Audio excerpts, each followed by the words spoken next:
Hello and welcome to Pathfinder Kingmaker. Now, this one's going to be a bit outside my usual wheelhouse. I'm not even sure how much I'm going to like it in the end, so consider this a bit of an experimental time. Okay, so this particular genre is inspired by older games like the Baldur's Gate 1, Arcanum, and Fallout 1 and 2. Lucky for me, I have actually played the original Fallout 1 and 2, but those are the only ones. And it was also years ago when I first tried. Now, why Pathfinder, you might ask, instead of, say, Baldur's Gate 1? Well, a couple years ago, I started my first tabletop game ever, and my GM had us go with Pathfinder First Edition. And that's what this game is based off of, so I figure, well, I guess if I'm going to be trying something new, I should probably go with something I at least have a level of familiarity with. I played a water elemental sorcerer in that game. It was certainly an interesting time. We were quite a team, that's for sure. I actually recounted some of it while I was playing Vampire Survivors and Age of Wonders 3 or 4, one of the two. So I ended up discussing a good bit off stream, but I've only went about halfway through the story before I end up, trying to focus on the games there and a little bit less for the... I didn't discuss it too much on stream, I guess is the best way to put it. Not for any particular reason, just kind of that's how it played out. But yeah, I am vaguely familiar with this world and the classes and such. For those who don't know what Pathfinder is, according to my friend, it basically amounts to, basically, I keep saying that a lot. But yeah. Pretty much what happened, to my understanding, is that there was a 3.5 edition D&D that was really popular. D&D went to 4th edition, which is controversial, from what I'm finding. And so the creators of Pathfinder decided to go, you know what, we'll make our own D&D 3E with blackjack and hookers. And so that ended up being Pathfinder. And yes, you can indeed have both blackjack and hookers in there. Then again, I guess it's a tabletop. It's specifically designed to be very adaptable. So yeah, we're gonna see if I still like this particular genre of RPGs. And if so, I'll stick with it. If not, I'll see about something else, but... we as developers are striving to improve. Sticks.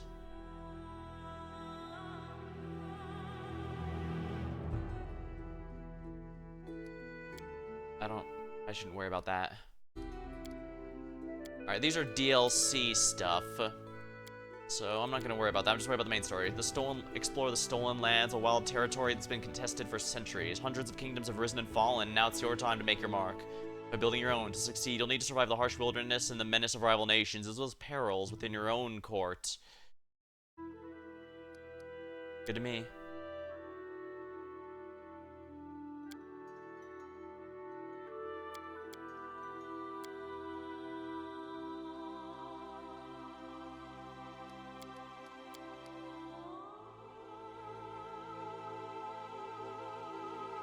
Damage bonus amount multiplies, suffer your less deadly. Normal members of party receive full damage or critical hits. Select difficulty. I am probably not going to be going on the harder ones. Yeah, I should probably stick to normal difficulty because it seems like enemies are just, yeah, I was not great, honestly. In fact, looking back, it was probably a good thing I chose a sorcerer because they're very straightforward. And they think water elemental is actually interesting in that their main stat that you get buffed for yourself is constitution, which is durability. The damage output is not particularly great. I think it was fire that's better off if you want raw damage, but, or was it something else? Well, the point is, it ended up being smart because I was surprisingly durable, and that was really good because our team didn't exactly have a dedicated tank. So being able to take hits was pretty useful there. I'll be playing a different class for this one, however. Although I guess I can show it off in a minute. Kingdom management.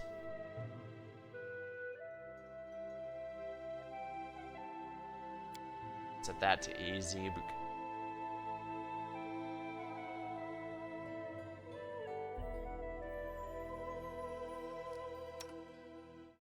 Create custom character.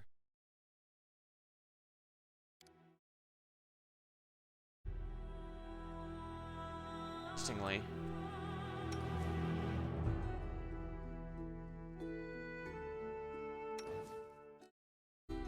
Use your own set of portraits.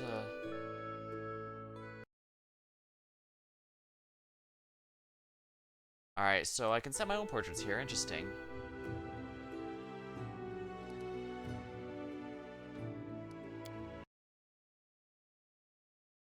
Alright, I can work with this.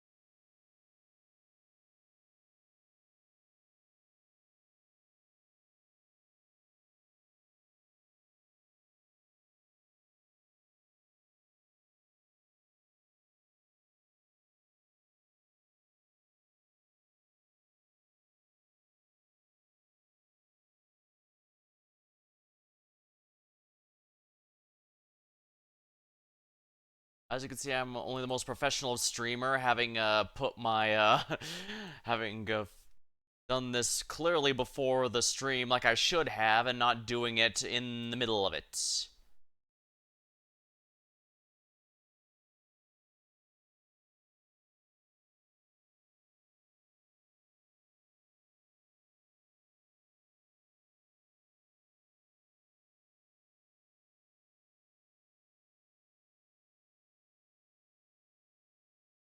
Copy some of these. Oh,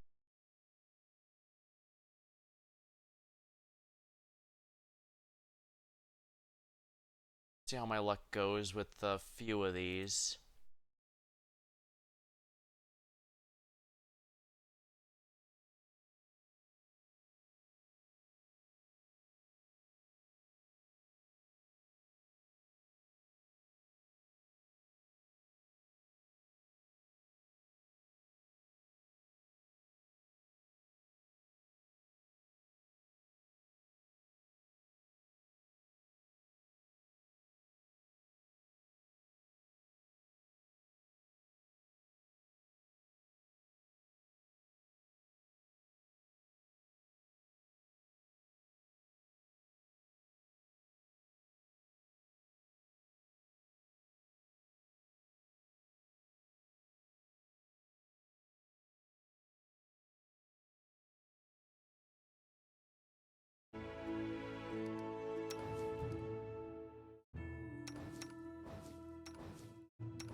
This works.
Right, this is not working as well as I'd thought. This is mildly annoying.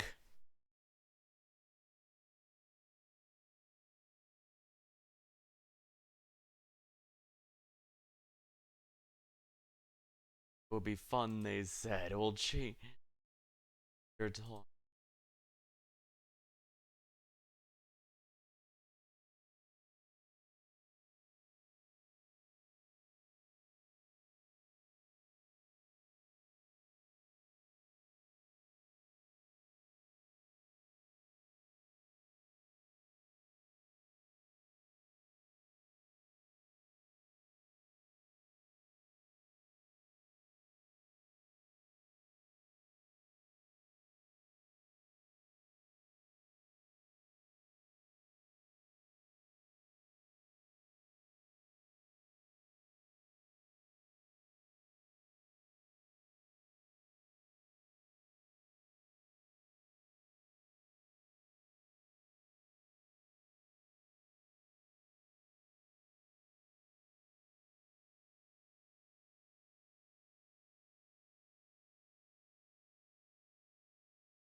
That did not work as well as I was hoping it would.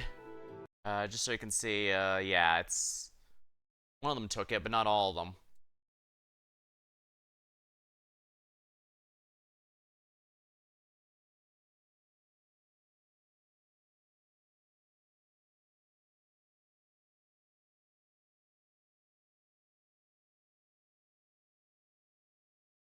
I need a different one. Just let me draw. Well, the nice thing perk about having a handful of art commissions is this makes it perfect for this.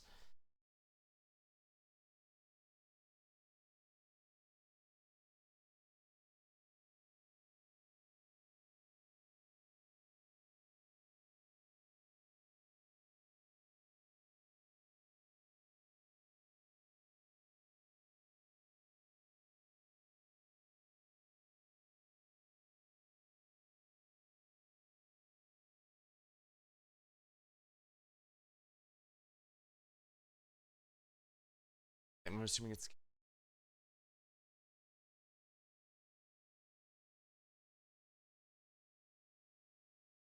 right size. Right size.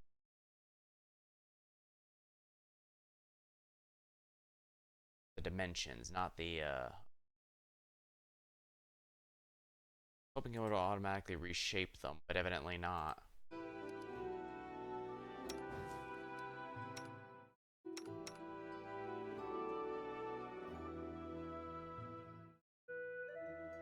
Okay, guess I'm gonna have to take a moment to just resize these.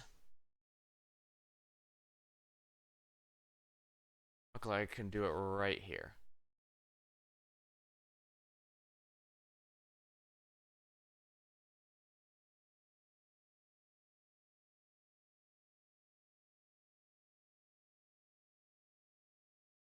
Okay, so what size does it need to be again? 692.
Really won't let me just retype this.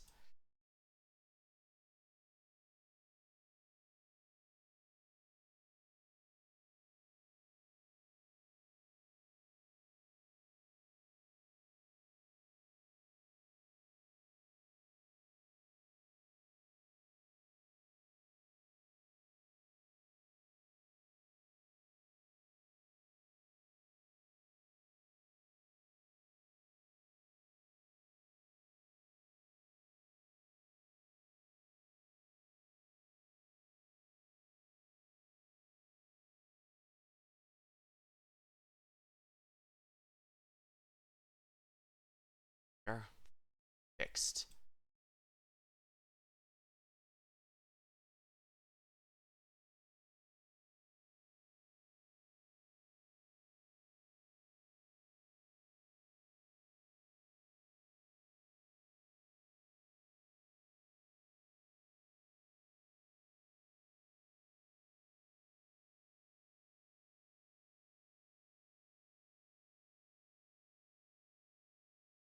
This one I go with the medium one. That one's easy. 330 by 432. Or then shrink that one up.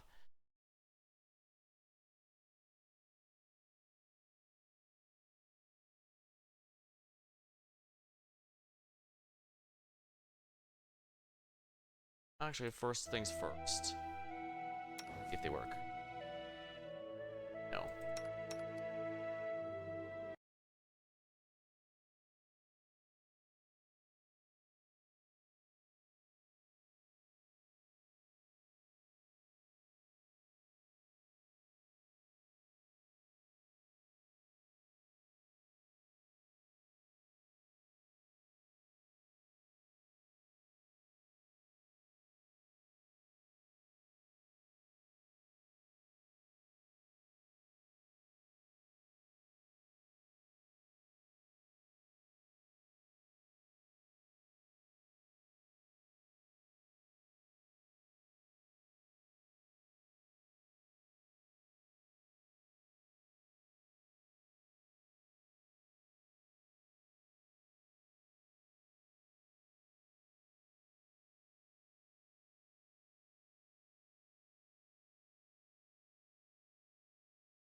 That is not working nearly as well as I was hoping.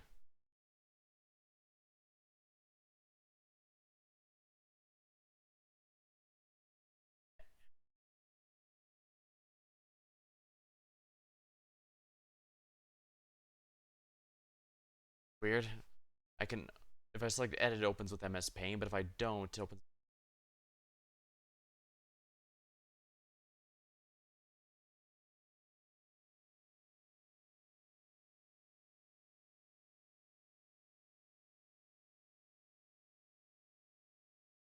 Resize. Okay, here we go, the resize.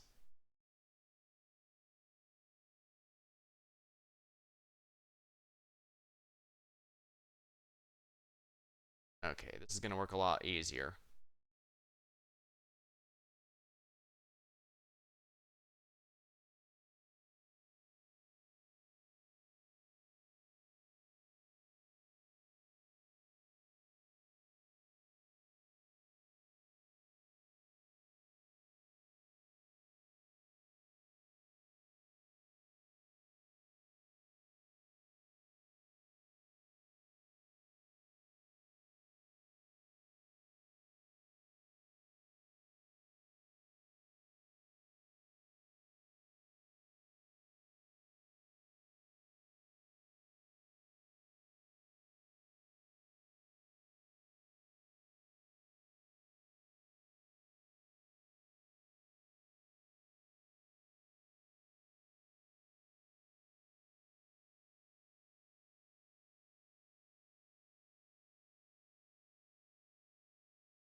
To the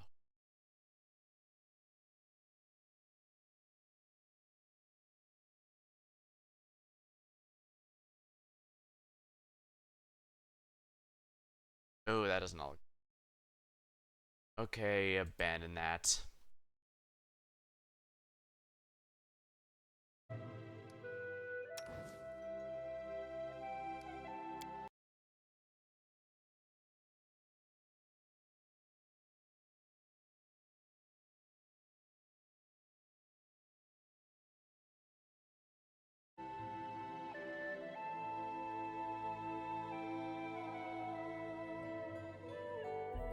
Okay, they'll have to be PNG, but my icons are always PNG, so that's a little weird.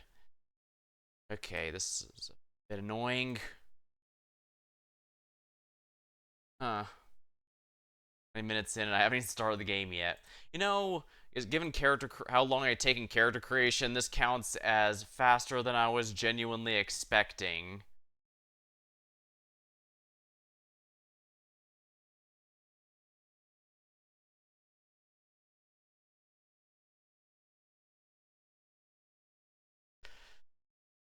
In that case,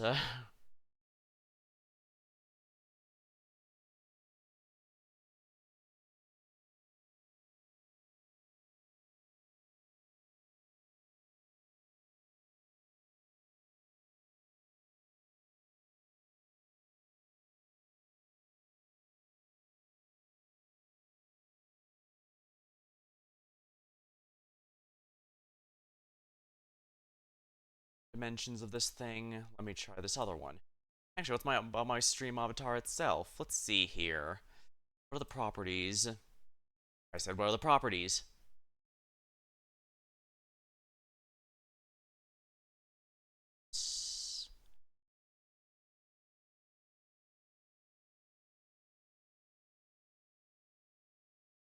Two.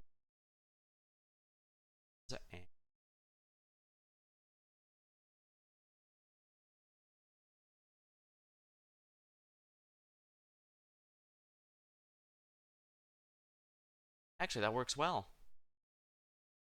Very well.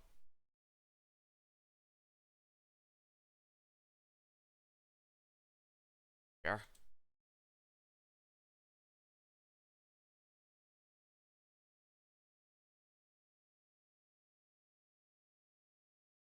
That one, but we'll need this one. Let's see here. That's still PNG, right? This one's PNG as well, right? No, that one's actually a JPEG.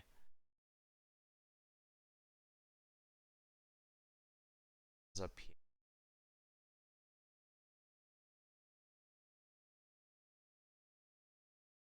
okay.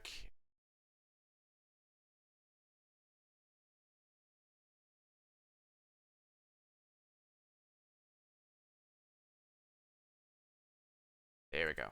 Okay, that's why it wasn't saving there properly. Huh, interesting. Yeah, the JPEG one is sadly not going to work. No wonder it couldn't pick it up. That one, don't need that one, don't need that one. Now we just need the small one, and I have some very tiny icons that work well for that. I just need them not to be, perfectly square. It's a good thing most watching this typically do so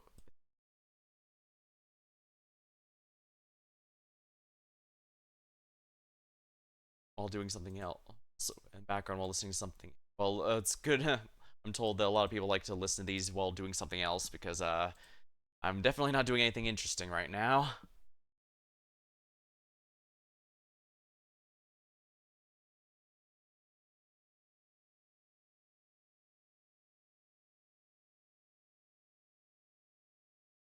Edit to size. Yeah, this one's gonna be easy to resize to. Oh, this one's actually small. And he's small enough.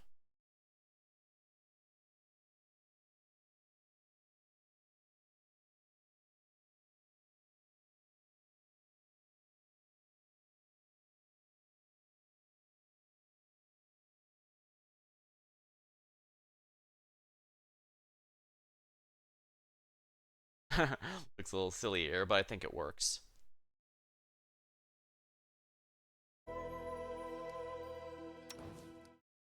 There we are. Ha ha!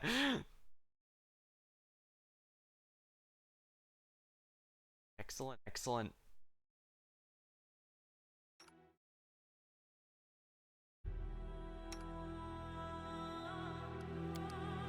Race here, I believe the closest would be a half-elf.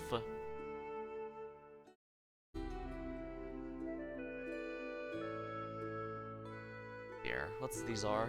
Elven immunities, immune to sleep and are given a racial saving blow against enchantments.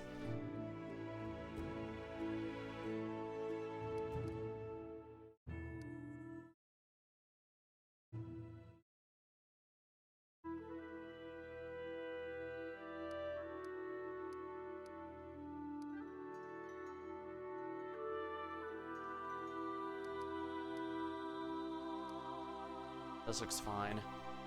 At least change the color. It's not.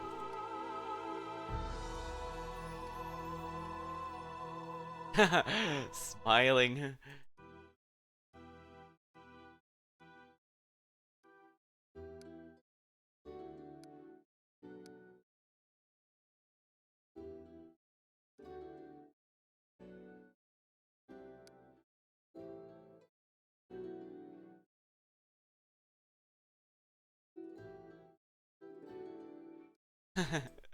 Maybe that should work. Look, it matches the portrait.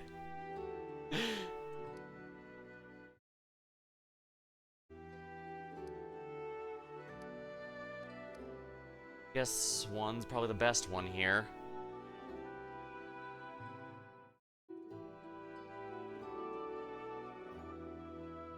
Adaptability. You receive a skill focus as a bonus fee at first level.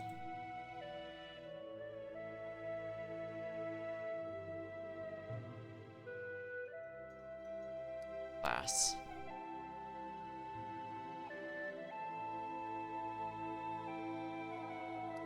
Oh. Interesting.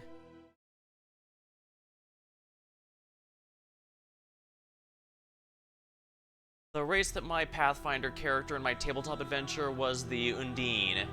If you're more familiar with D&D, think like the Triton, just more genie-kin rather than elven, and that's basically the premise. I felt I should go full thematic I was gonna go, so fish girl, sorcerer.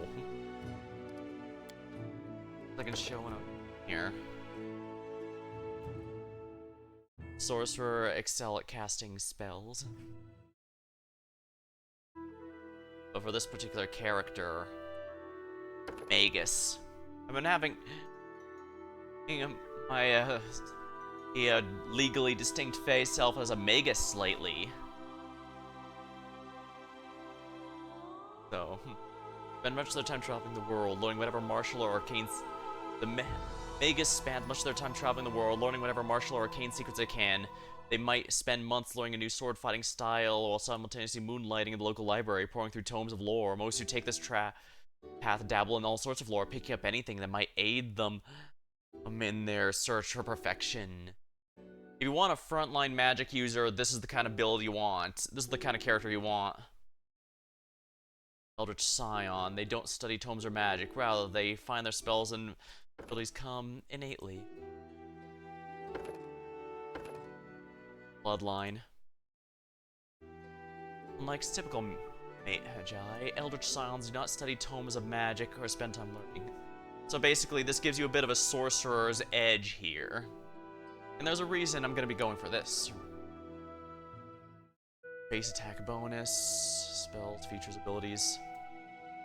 Spell combat. At first level, Magus can cast spells and wield weapons at the same time. This functions like a two-handed fighting, but the off weapon's a spell ready to cast. To use this, he must have one hand free while wielding a light or one-handed melee weapon in the other hand. As a full round, can make full use of attacks with a -2 penalty and cast any spell. Any attack roll from this also takes this penalty. Magus is proficient with all simple weapons. Yeah, I quickly found that this job can actually be kind of used to emulate a Final Fantasy gunblade sort of weapon. Kind of neat.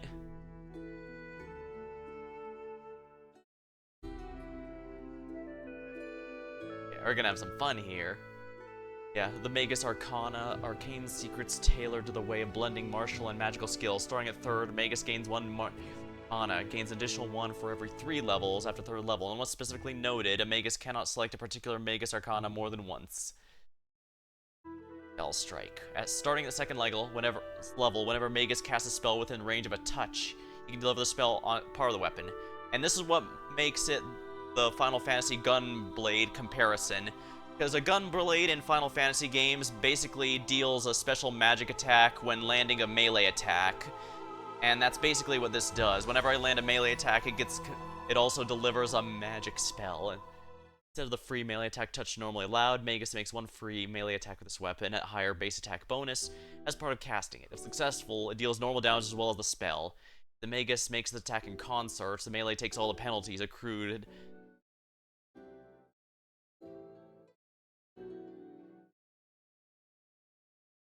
Bloodline. There's technically a lot of meta ones to do this, I imagine, but Fae. I think it goes without saying that, gee, do I have to explain why a mortal that took on Fae touch powers would eventually take a Fae bloodline? I don't think this is going to be a meta build in any way, shape, or form, but it feels character accurate and should be fun. Laughing Touch. At 1st level, you can cause a creature to burst out laughing as a melee touch attack. The laughing creature can take a move, but can only take a move, but will defend themselves normally. Once a creature has been affected by laughing, it's immune to the effect for 24 hours. You can use this a number of times equal to your charisma. This is a mind-altering effect. Fae Bloodline. Whenever you cast a spell that's to compulse the enemy to do so, like, say, Laughing Touch, the DC check is a bit harder to pass. Class, skill, lore, nature. Arcane, heavy armor. Arcane. At 13th, gains a proficiency with heavy armor, can cast Magus spells while wearing armor without incurring a penalty. Like any other Arcane, Magus using a shield incurs a chance of Arcane spell failure. Yeah, so basically a Magus does not want a shield, from what I understand. Fleeting Glance, Poison. Yeah, so basically, by choosing a bloodline, my Magus gets a few special perks every few levels.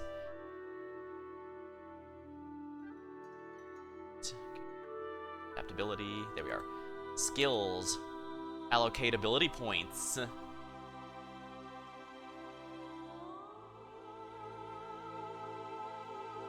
These are all special ones, so I need at least 1 point in these.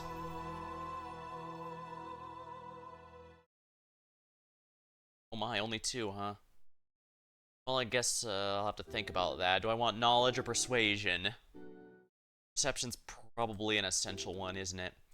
Kind of, but wow, at 1 point I get +4 on persuasion. I could also use magic device here with +4 if I want. This was actually a very useful skill for my Pathfinder sorcerer because my character was not a very people person, but she was able to figure out pretty much any tool that was magic just by holding it. So it was really nice to just have an expert that could just feel, a magic expert, not through knowledge, but simply being able to feel out what kind of magic it has. Recommended. Recommended.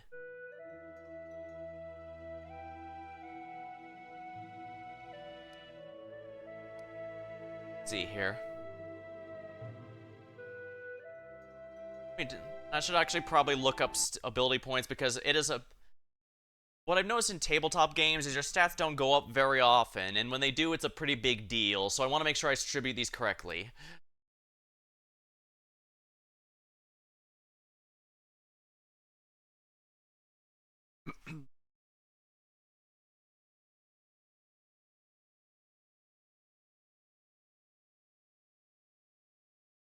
Your Eldritch Sound stats.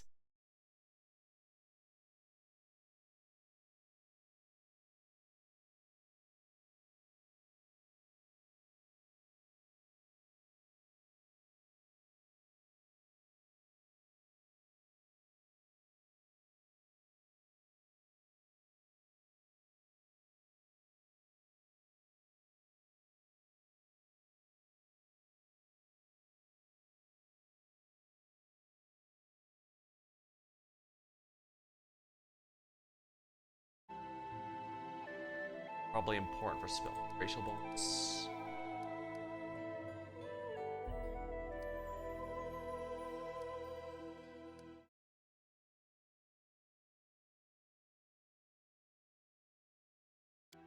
Okay, what's the racial bonus here? +2 to 1 ability store. Ah! So a perk of Half Elf is I get to choose one skill of my choice to get a free additional 2, bonus 2. That's nice. Is there any better hair colors in this? I guess that's... Others don't do it for me.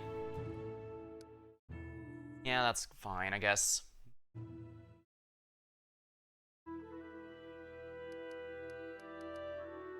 Skills.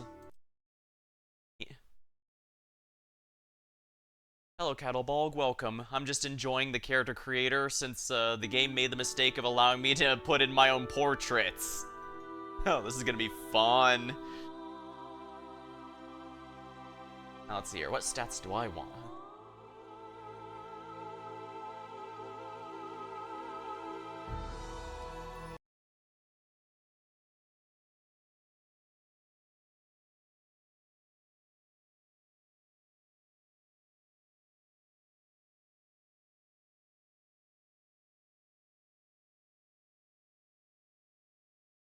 I do a quick search to make sure I'm distributing my stats correctly, and it says the recommended stats are Strength, Dex, Con, Int, Wisdom, and Charisma.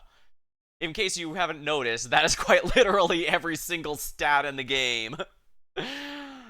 Okay, I might be ending up a Jack of all trades and Master of none at this point.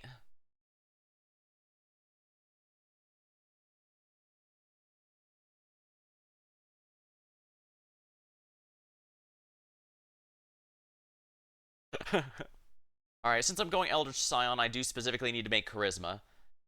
Can't hang out with Kingmakers. Hello, Ty. Oh, thanks. It's my first time playing it. The only time I played a game like this is the original Fallouts 1 and 2, so I'm quite excited to play through this. And I'm quite glad that the game lets me ruin it by using my own portraits, so I get to be my legally distinct Fae self in it. So of course I am a Fae-touched Magus.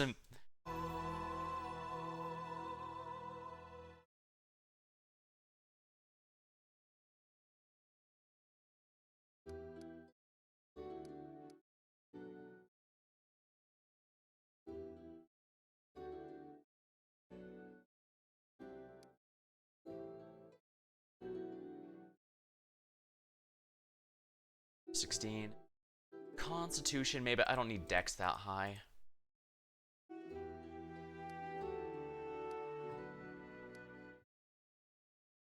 Absolutely a VOD to watch later. Just be warned, I do spend shockingly 20 minutes trying to get these portraits to actually work with the game. But as you can see, I do succeed. And of course, I'm one of those people that takes like 4 years to...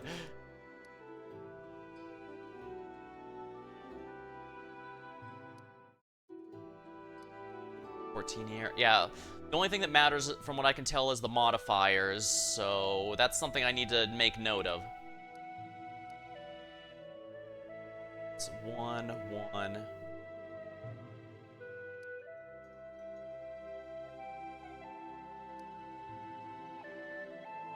Yeah, so it's strength, charisma, and dex, I guess, is fine.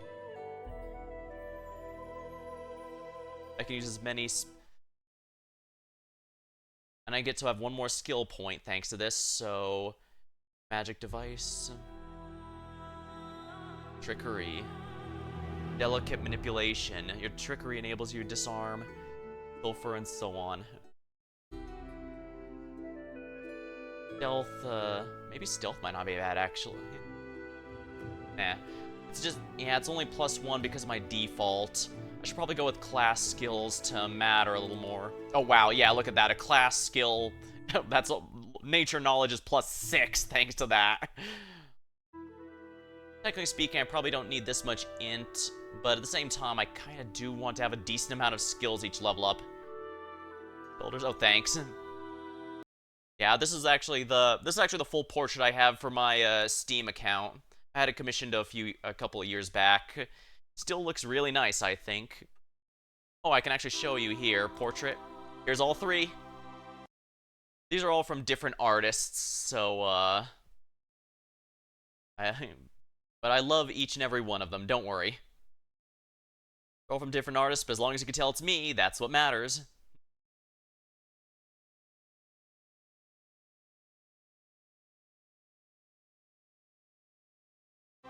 Well, hopefully, this art style probably clashes with the game's art style pretty hard, but you know what? I don't care. I'm having a good time, and that's all that matters.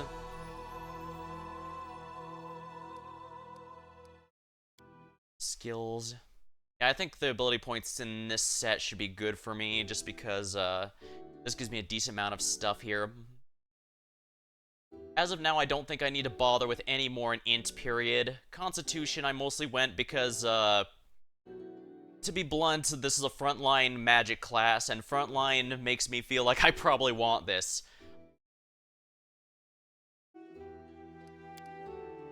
Abilities. Athletics, skill focus, you get +3 to all checks. You have 10 or more in ranks, this bonus increases. Perception. 3 to all checks involve. Skill focus, trickery, magic device.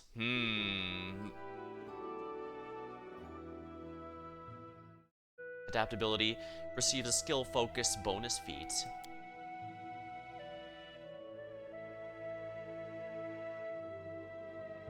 What's mobility again? Represents talent for balance and coordination. Gymnastic. I'm not gonna be any good at that.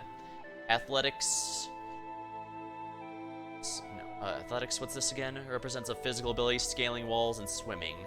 Probably not amazing, at least not for this particular character, but I should probably get an increase into perception because I don't know if it was just my tabletop game, but in general it feels like perception is kind of the most important thing I should be focusing on.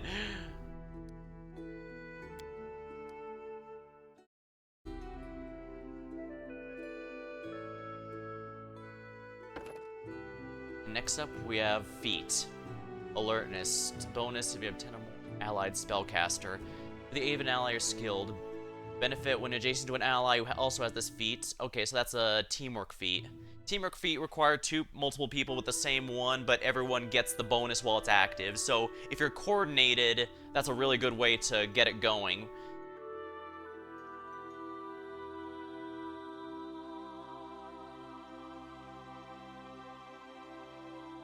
Arcane Strike. Ability to cast arcane spells. Swift action imbued with weapons with a fraction. Deal +1 damage, coordinated defense, combat reflexes. You make a number of additional attacks of opportunity equal to dex bonus. With this feat, you can also make I think combat reflexes might not be half bad since I'm going to be in the front lines a lot. We'll take a look at what else I have here real quick. Yeah, martial weapons, simple weapon, and armor are all what I start with because my class has them. Thumbs down are not recommended because arcane failure. Not recommended for the class, basically. Intimidating prowess. Your physical adds strength modifier to persuasion checks in addition to your charisma. This honestly seems like it's actually worthwhile if I wanted to persuade someone, but toughness. You gain 3 hit points for every hit die you possess beyond 3. You gain additional hit point. You gain additional hit points whenever you gain a hit die, such as when you level up. Throw anything. Circumstances with thrown splash weapons. Stealthy. Spell penetration. A lot of these are really good. Hold the proficiency doesn't have the following. I usually go far with range magic as I can in these. That makes sense, but for this particular character, I would rather go with a melee build because the entire idea is I'm going to be recreating a Final Fantasy Gunblade class with it. So I need Arcane Strike to hit with the weapon and then detonate the spell on them. At least that's what I'm going for. Fey Bloodline because, well, that probably goes without saying. I'm definitely tempted. Let's see here. Arcane Strike wouldn't be half bad, but I think I get that naturally. Let's see here.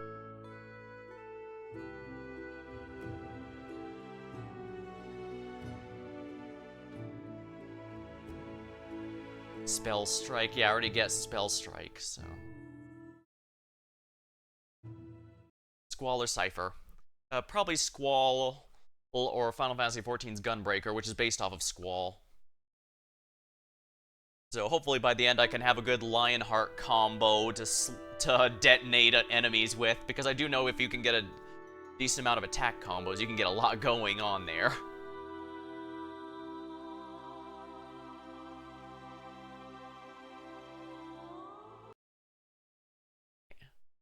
Let's see here.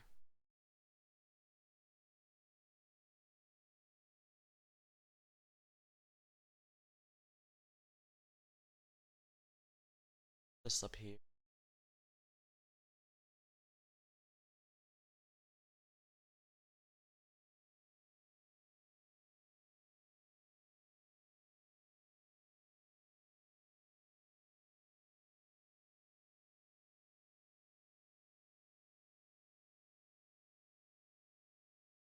We are Pathfinder.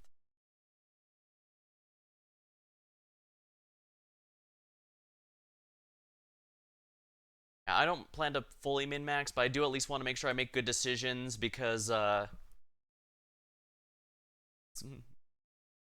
this is definitely a much more complicated class than Sorcerer when I played with my tabletop buddies. But the good news is, this does mean I at least have some idea of what's going to matter.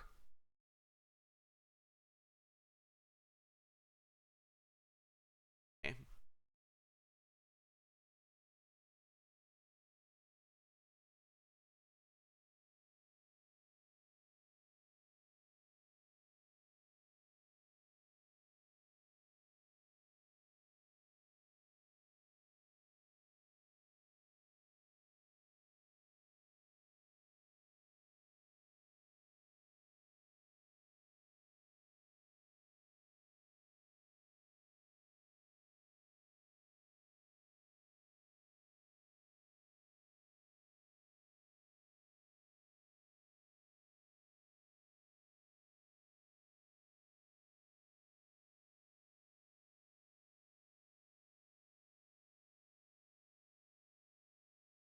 Yeah, I do understand. Did go in knowing the main thing is you can't use meta magic with the spells as a magus just fine because a magus has to use their swift action to combine the weapons and such. That's fine. I should be okay. I think.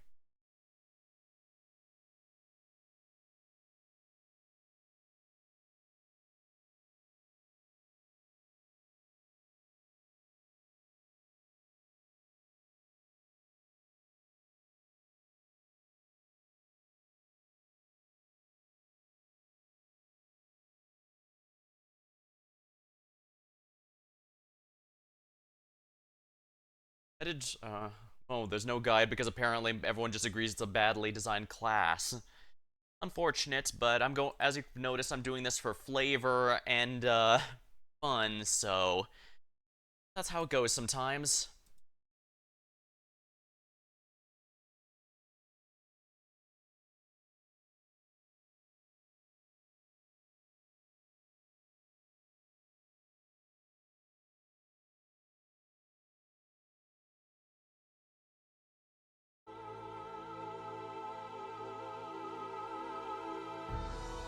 Combat casting adept will affected concentration checks to spell ability. Combat casting does also seem good since I'm going to be in the middle of fighting a lot.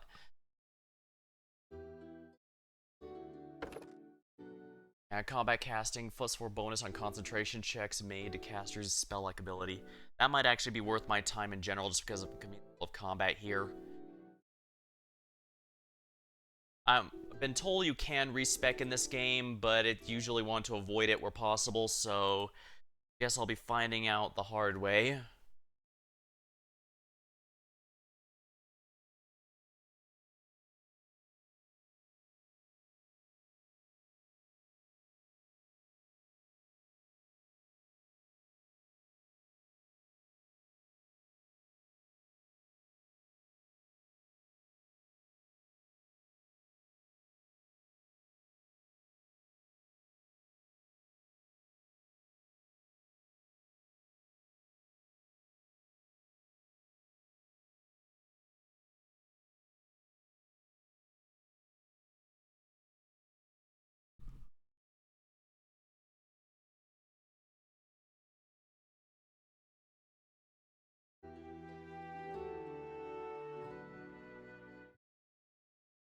Melee, you rarely miss. Every time you miss because of concealment, you re-roll to see if you actually hit. Visible attacker gets no advantage.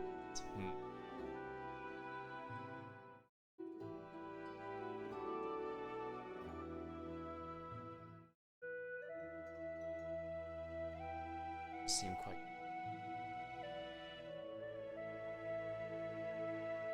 Alright, spell time. Normally the Magus...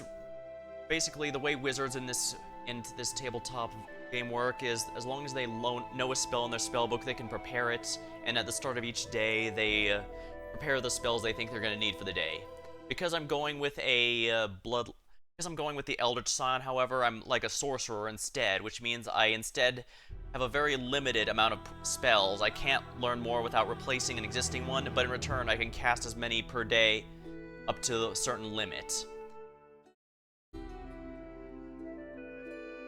Alright, so I get 2 spells now. Burning Hands, all creatures in a cone.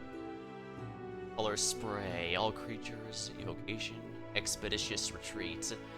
Not targeted by spell resistance. The spell increases base speed, adjustments as enhancement. There's no effect on other modes of movement. Flare Burst. All creatures center on the target point with range, Fortitude negates. Brave Enfeeblement, Magic Missile. Magic Missile's boring but very practical. Stone. Shocking Grasp. To my understanding, this is the most important spell that could ever be chosen by the class, so I need it. Affected by spell resistance, 1 enemy creature. Successful melee touch deals d6 up per caster level. Vanish. Such creature becomes invisible. In creature's stealth, the creature ends if it's subjected to the... As a mutation, 1 friendly creature can be made increased. Large. That is a very fun move I even used for non-combat purposes in my tabletop game. Did you know if a city is burning and a giant water elemental is there, it's very difficult for the city to burn down? Let's just say they found out in the best possible way.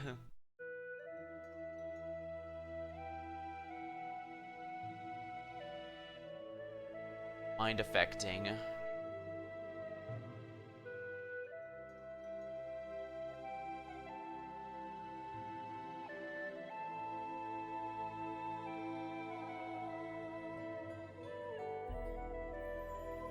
Standard action. Flare affects all creatures. Burst of light. If you cause the light to burst, one single creature is dazzled. Lightless creatures are not affected by flare.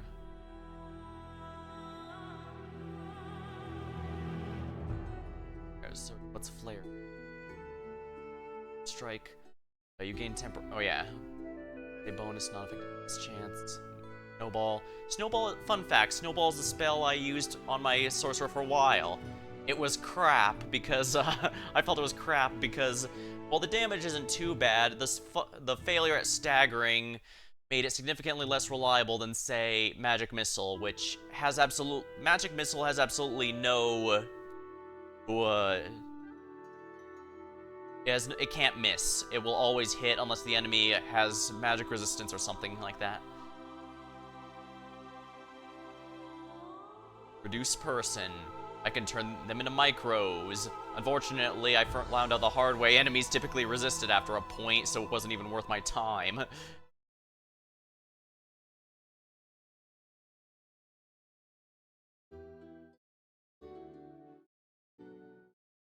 Action, disc provides C bonus. As you can see, notice how the shield here says it negates Magic Missile. Magic Missile can only be stopped if you specifically have a spell that protects you from it. Otherwise, it's not happening. Feeblement reduces strength from... It'd be nice to debuff, I guess, but I think shields probably... Offense and defense, or I could go with Color Spray for a debuff. It's not... It does eventually fall off, but my understanding is early game it can really help out. At the same time, though, shield giving a 4 AC early on can really add up.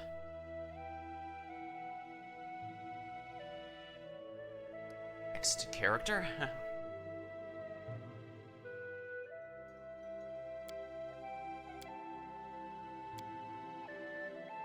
This is my chance to run. Your luck's run out. March, march. All I do is march. We will be victorious. This will hurt. This will hurt! We do it my way. Forwards! Burn! Slice! Behead! Everyone counts on me. You're done for! Let us press on. None shall escape! I need to concentrate. I'll go ahead.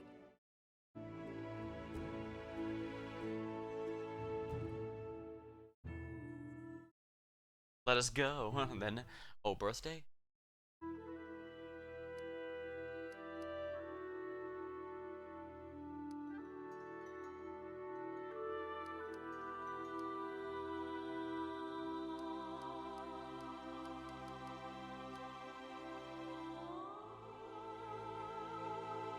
This.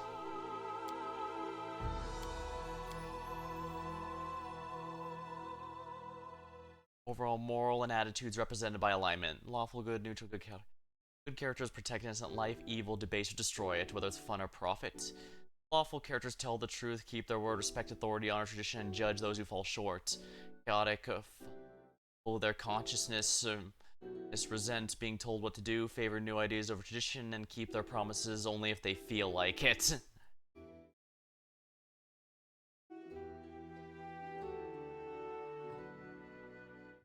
There we are. Time's not waiting. Here we are. Guess we're gonna find out how well this can work. Good offense and defense, very strategic. Yeah, I might have put too much into given I'm a charisma class with this, but I think it might be worth it just because, well, like I said, I want to go with flavor and character accuracy here.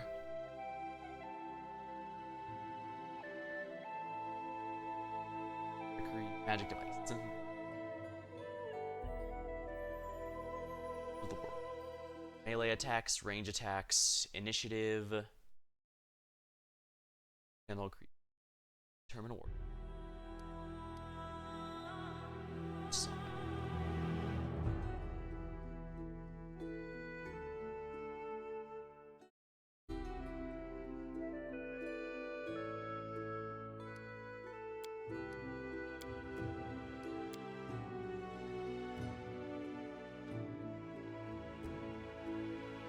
Some person. Detect magic. Yeah, detect magic is a spell that's just universally available. I don't know why you wouldn't take it if you're a magic user that can learn it, simply because it's usually a cantrip or orison, which means it's free and you can cast as many times as you'd like. Magus proficiencies.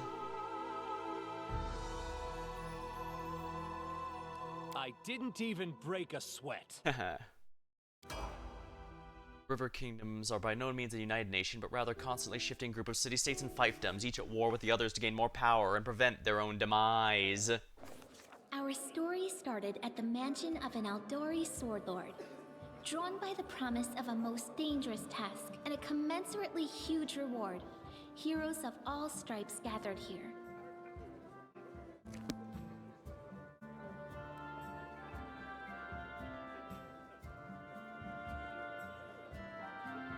Where are they? This is taking forever!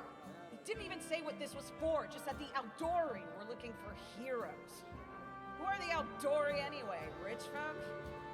If they are, they're gonna taste terrible, which is rather unfortunate. If you can't be patient, no one's keeping you here. Just go back to your mountains or whatever hole you crawled out of. The Aldori Sword Lords run the premier school for the dueling arts. They're also the richest and most influential group in this part of Brevoy. Take that tone with them, and they'll teach you some manners pretty quickly. I see, so I can highlight some keywords. Sword Lords arose when famed swordsman Baron Syrian Eldori agreed to train a select group of pupils for his dueling techniques. They ruled Rosalind for generations, each as prickly and as impulsive as the founder. Though they are considered some of the finest fighters, they're also obsessed with personal standing and honor. Brevoy is a relatively young nation, having only existed since. Yeah, the history is at this time is the two often warring nations, Isia and Rosalind. The coming of the Coral and the Conqueror changed all this. After securing defeat and surrender, christened the family house Rogava. Its rule ended with the mysterious disappearance of every member. Interesting. Every single member vanished.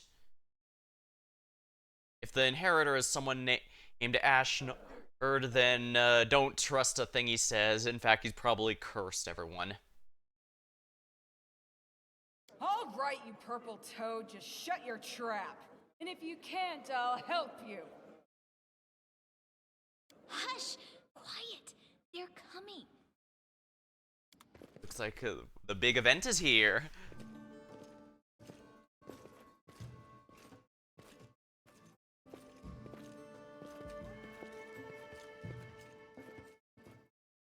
Greetings, everyone.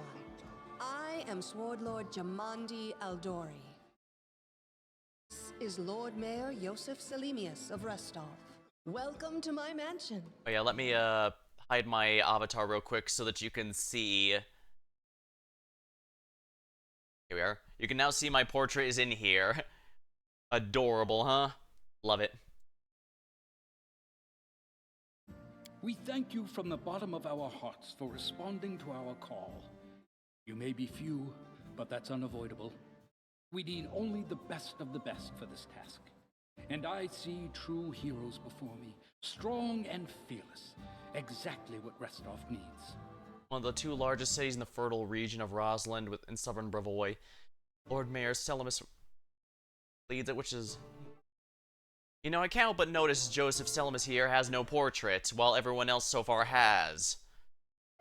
Which implies to me he's not going to be around for very long. It says he's a middle-aged man with bushy sideburns and a monocle.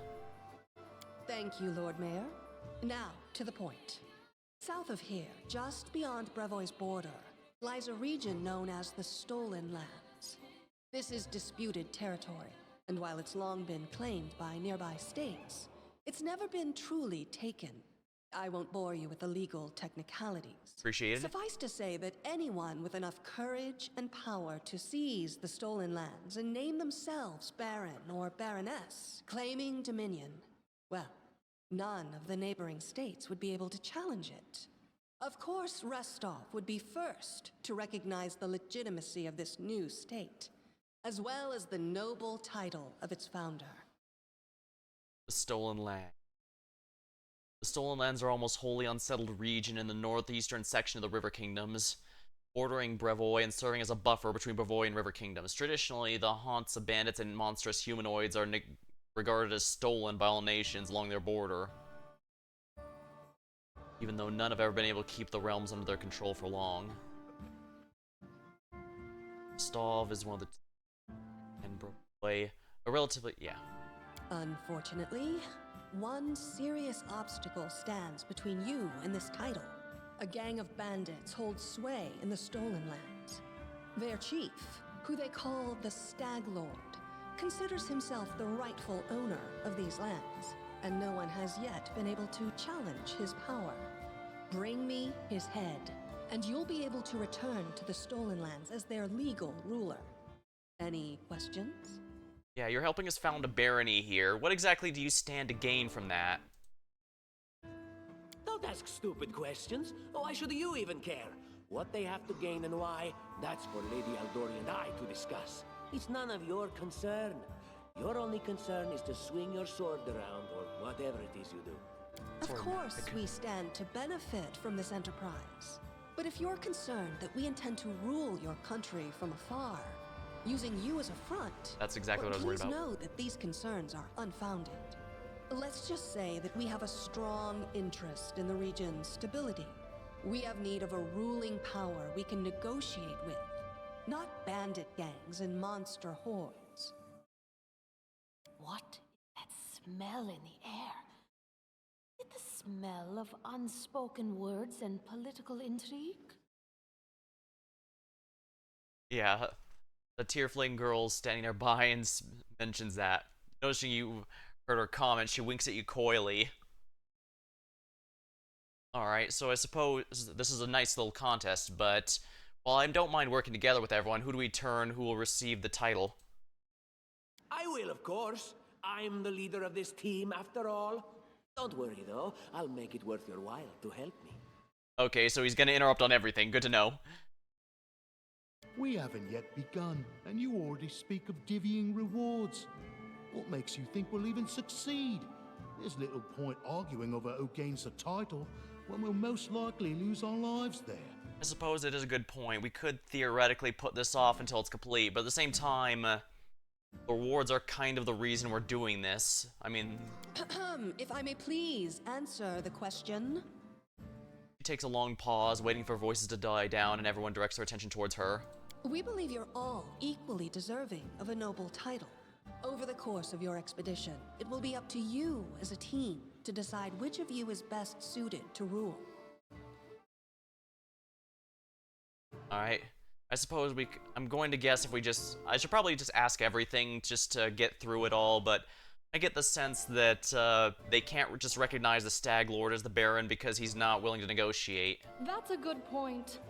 As I see it, this Stag Lord already holds power over the region with confidence. Many noble bloodlines were started by bandits who just got lucky, weren't they? Perhaps because we do have standards to maintain. This room has seen many celebrations of adventurers, and even those who just got lucky. But giving a noble title to a bandit lord? That's one thing that's never happened here, and it won't while I still breathe. So I'm getting the sense it's just because the Bandit Lord will not negotiate for whatever they're hoping for. Alright, maybe we should ask for clarification on the rewards. As someone so helpfully pointed out, we are genuinely risking our lives for this, so we need to make sure that the rewards are actually worthwhile, even if, say, that guy actually is right and he does get the title. And what reward would you seek beyond a noble title and your own lands? The Lord Mayor raises his eyebrow and almost drops his monocle. We'll absorb the costs of preparing and equipping your expeditions. Once you return victorious, Restov will also allocate you a significant sum to provide financial support for you to establish your country. Essentially, we'll help you build your capital. I hope such a reward is satisfactory. Words, words, words. Significant, financial. I can't fill my belly with pretty words. I like the cut of this one's jib. Of course. There will also be an official banquet held in your honor. All of Rostov's high society will gather to celebrate your feat. Now you're talking. Yeah, at the end of the day, food and shelter is what an adventurer is gonna need. And having it guaranteed is quite a nice way to retire afterward. Excellent. You venture forth tomorrow. For now, you can take some time to get to know one another better. Or you can head straight to your guest rooms to get some rest. You'll find we've already prepared supplies for you there. And thank you again for agreeing to take part in this expedition. I wish you luck. Hopefully this expedition goes better than the last one. That one was something, that's for sure. But it didn't end well. Thank you again, with all my heart, for replying to this call. The flare in your eyes reveals your courage, the unshakable will that distinguishes true heroes. I look at you, O champions of Restov, and doubt not for a second that you'll be victorious. So venture forth toward your feet, go, and return in triumph.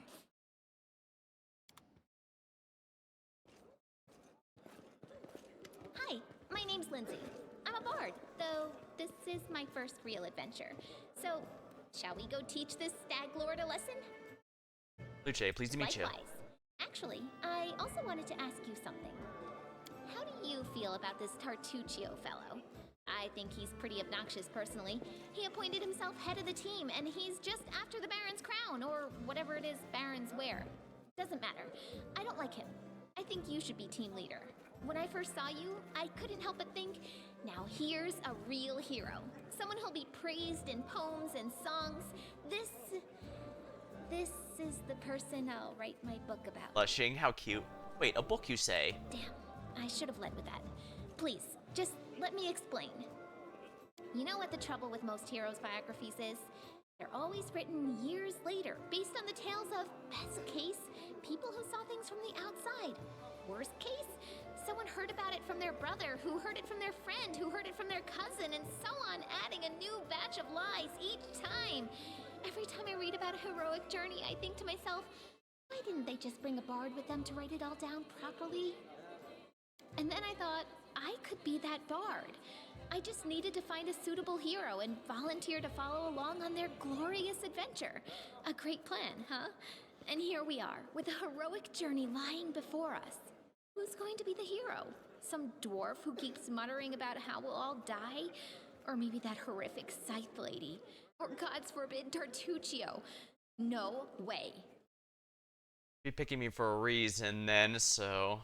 Then again, I suppose a Fey-touched half-elf is probably, stands out like a sore thumb.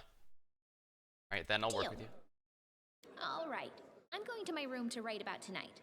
See you in the morning. First step on the road to glory. My quill takes its first sip from the ink pot and scribbles the first lines. The book about travels, adventures ahead. The book will extol both its hero and me, the author, Lindsay when I come with a fancy nickname, add it here. I'm writing this banquet hall where a sword lord...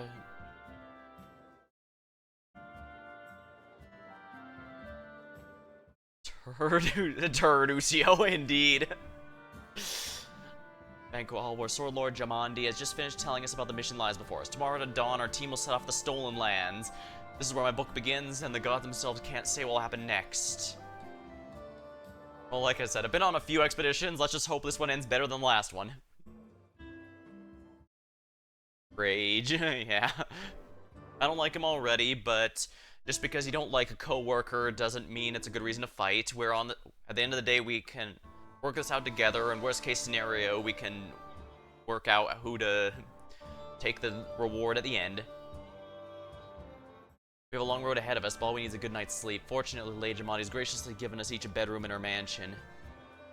I have to admit, I'm so excited I won't be able to close my eyes. Okay, so the story is going to be entirely by the bard. Interesting. Sure. Movement. Click the location you want to walk. And your character will walk towards it. If inaccessible, the symbol will appear in the nearest location.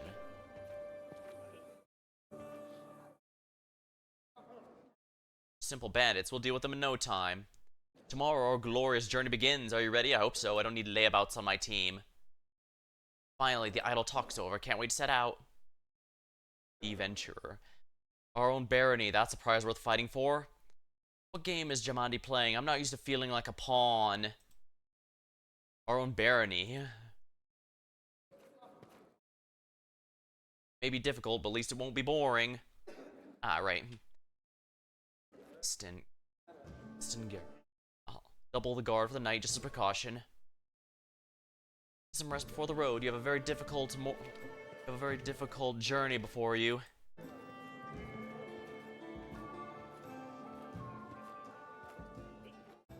Do you have anything to say? Finally, the idle dogs set out. See. Northern architecture is beautiful but very heavy. In my native land, palaces are furnished quite differently. Click this icon to exit the current area. Ah, I see. Spellbook. Ability.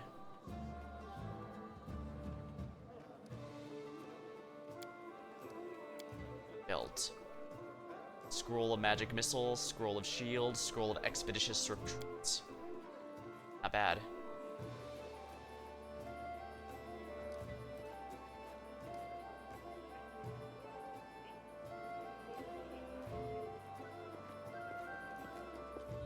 Simple bandits, we'll deal with them in no time.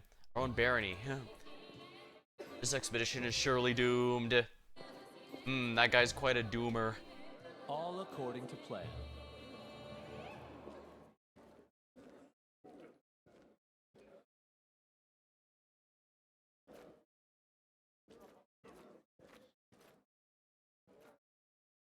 You can auto level up your character and champions using our pre-generated builds. Just use pre-made and the level up menu. Note, once you change it, the auto level up will become option become available. In my room. Help! Help! Her face is... She bursts into your room and looks scared. Her face is smeared with soot and the weapon in hand. What's going on? The mansion's under attack. We need to help. Some villains broke in and started killing everyone. I barely made it. Hurry, we have to help the guards fight off the attackers or we'll all be cut down one by one. Looks like a job for me. As if to lead credence to Lindsay's words, the scream echoes to the hallway. Well, I suppose I don't need to do a check to see if I believe her.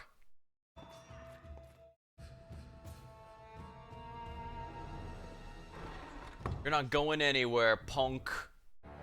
Combat happens in real time, but you can pause to assess the situation, give orders. To pause or unpause for space, click on the opponent. To switch between real-time and time-based. Most of the game's mechanics are based on Pathfinder role-playing system and game system and uses dice rolls to determine actions. The most common die has 20 sides and uses rolls checks and attacks. Initiative went with each round lasting about 60 seconds. Attack roll. Character is an attempt to strike an opponent. The result of an attack roll depends on many factors: wielded weapons, combat. An attack succeeds. Damage. Combat log. Enemy approaching. This should do it. Arcane weapon enhancement. Swift action. From the arcane. A calculated risk.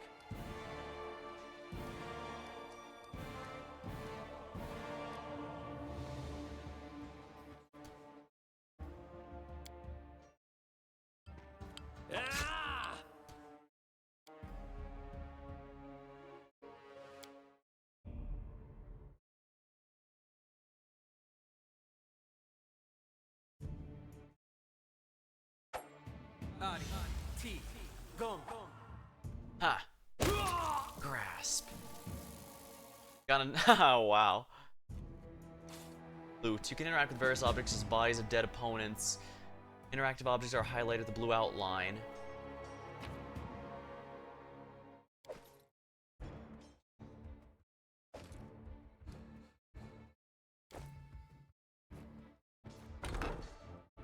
Alright, mission, we have to find the lazy.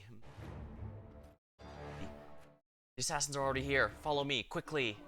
Like she's ranged. I'm frontline, so I'd best get this going. In due time. Wash on. Shield up. We got someone. We have to help.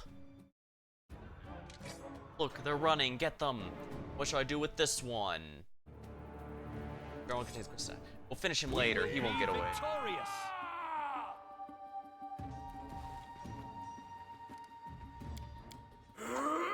This will hurt. Let's try this way. Oh, wow. This should do it.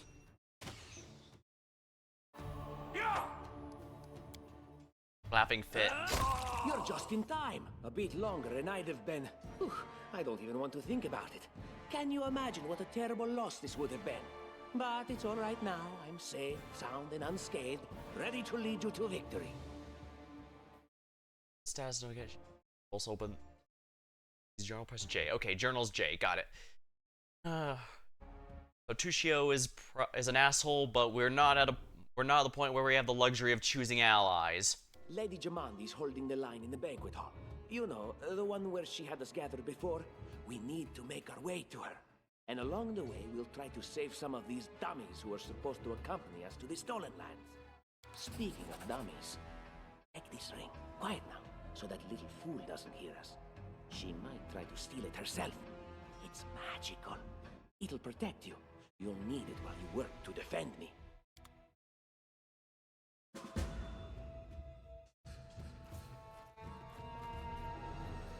Anyone in here?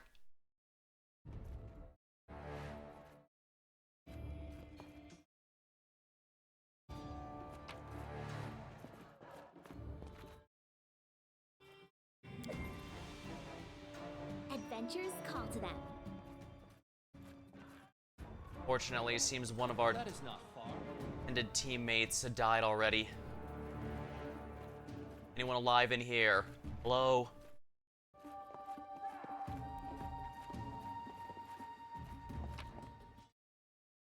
Stone. Can't be equipped by this character. Oh, unfortunate. This person was killed in their bed, so they couldn't possibly fight back. It's a good thing I don't sleep anymore. Otherwise, I might have been in that same situation.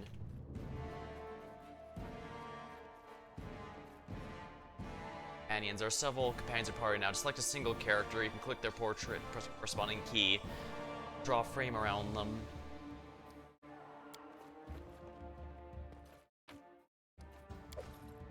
Might need to grab them. I'm sure they won't mind if I swipe a few things here.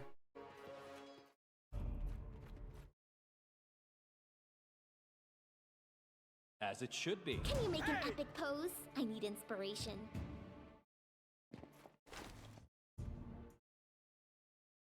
Lindsay and Tartuccio are capable of spells. To cast a spell, use the menu, then on your target companion menu. For clerics, druids, magic spells are prepared in advance. Bards, inquisitors, and sorcerers use their spells several times per day, but their repertoire is limited. Spells have various characteristics such as range, duration, school. To review all spells, press the spell book.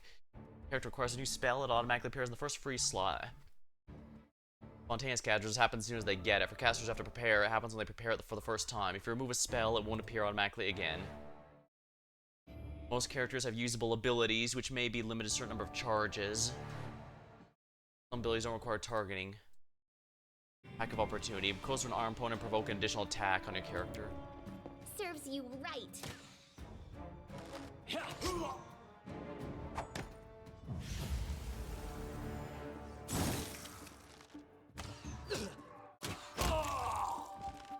Leave this one to me. Bowman. Stabby, stabby. Uses a ray of frost as hit. Each character has a certain number of hit points. When the HP drops to 0, they lose consciousness. After combat's over, they'll get up and can be controlled again.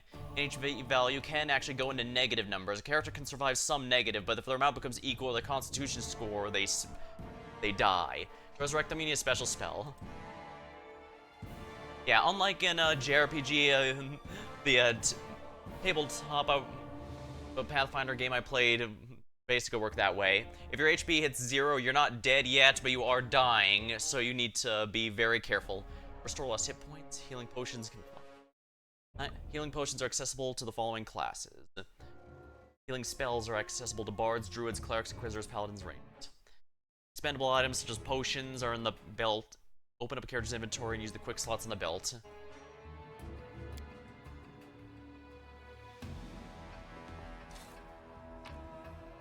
Okay, we'll just collect all these. I'm trusting you here. I wrote it like I saw it. And Lindsay was called forth. Check out the character screen real quick. Alright. The Hero Chronicle. I'm Lindsay, the author of Book You, my dear reader. Hold in your hands. I once studied the Academy of Arts, but I decided a real bard doesn't belong within suffocating walls. I instead set up to be a hero, find a hero, one worthy of being praised, and that's how I came to chronicle Luce's journey through the frozen lands, and that's all that happened, and all that happened afterward.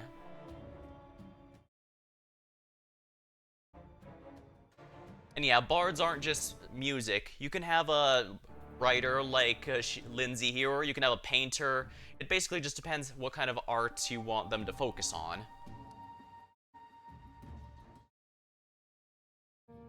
Extra performance, bardic, 6 additional rounds.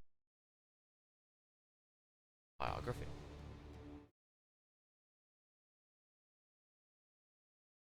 Like lawful good then.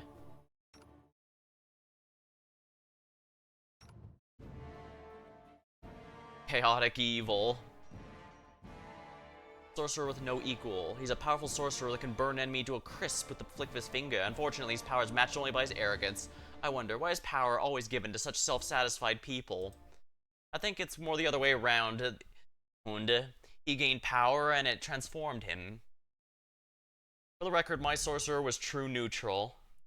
She didn't really care about much other than keeping herself in good shape, but she joined the crew because she wanted to get some real friends.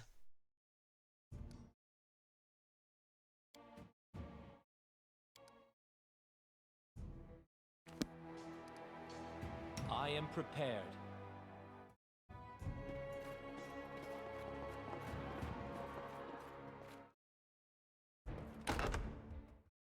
alive in here. I can't believe it. That could have been us. Goods. Hide armor. That's medium armor. I can't equip that. In due time. The adventures have certainly come to an end.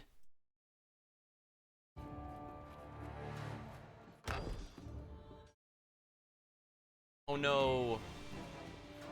Was everyone dead?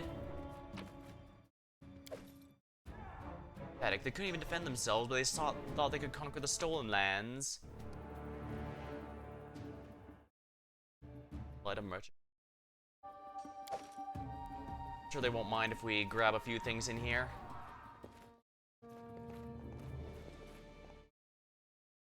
All according to plan. Focus on the goal. My character in the front line, since I'm a frontline fighter. I'm not a tank per se, but I can take a hit and my buddies can't, so gotta take priorities. If anyone asks, we can just grab these while looking for survivors. Follow my lead.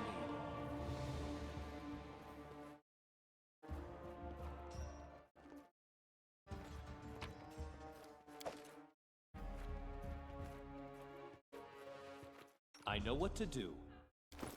Inventory. Silver ring. Merchant would pay well for it.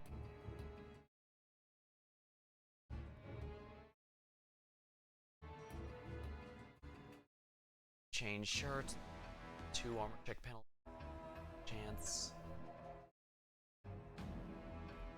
Light armor. Added armor. That looks like my studded armor is better. This is light armor, so I should be able to use it without penalty. About that later. For the moment. Incense. Yeah, these are all valuables I could sell, I guess. Cooking. Perhaps Avis's most popular dish. Cooking Almanac of Inner Sea. In the capital of Cheliax, it's baked with cheese crust. Lemon juice. The local fishermen use different cooking method in Madeira, which is the opposite end of Veston. You'll find it finely chopped and mixed with cold ingredients. The exact origin of the dish is unknown, but generally it's believed to have been invented by Andoran and spread the globe by seafarers and pilgrims. It served as a plain pat in most basic version. To prepare it, soak the herring in marinade, mince into a spreadable paste, add a mashed tart green apple, hard-boiled quail eggs, the freshest butter you can find, and half an onion. The list of ingredients varies based on the regions. In the northern regions, beef or lamb is used for this snack. I once tasted a highly original and equally highly disgusting version cooked with milk and mushrooms in the border of Druma.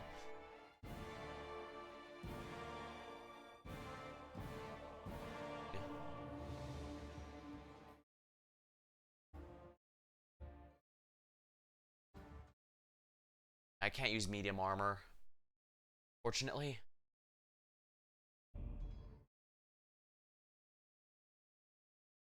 Present grants +1 to armor class. This deflection bonus does not stack with others. Use detect magic on it.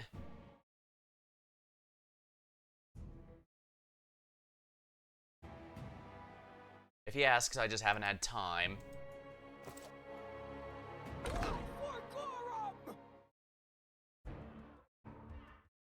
It's the end for you rats!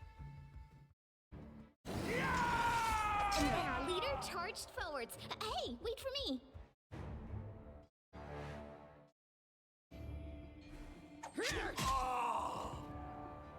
A calculated risk.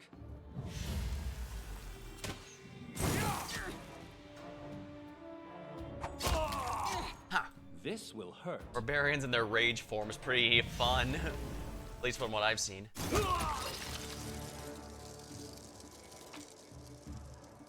They don't mind it. The barbarian's face is distorted with rage. She grinds her teeth and sweat drops. Or I'll strike you down. She swings her sword but stops in time. Oh, it's you. Stay out from under my feet or I'll strike you down. Blood for Gorum! She takes a deep breath and barks out, borrowed for Gorham, and swing her bloody sword. She runs towards the sound of battle. Barbarians. I think that's exactly how heroes should be. What, stupid, sweaty, and always looking for something to gobble up or lop the head off of? Calistria, save me from such heroes. Calistria, the savored sting and unquenchable fire, is the goddess of lust and revenge, who takes many faces. She is spelled and held in high regard by the elves, who identify with her mercurial moods and changeable nature. Her fondness for wasps has earned this vengeful deity the title of savored sting. Such creatures live on... Yeah, I know a bit about the pantheon of the Pathfinder universe thanks to that game, and Calistria is one favored by some of the DM's characters who were used in a different one and cameoed in ours. Creatures live on after harming a trait the followers hope to emulate in pursuing their goals. In due time. Gathered up. They are the assassins. This is your last chance. Drop your weapons and we'll spare your lives. Such generous. I'm afraid I can't offer you the same courtesy. Ugly mug, get them. Oh wow. Trampled one of their own minions. Ooh.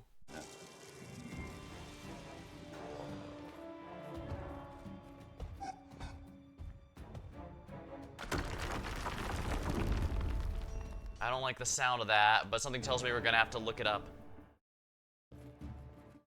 Alright, let's stay together.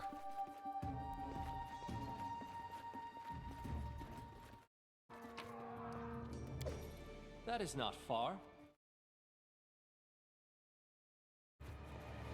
I see.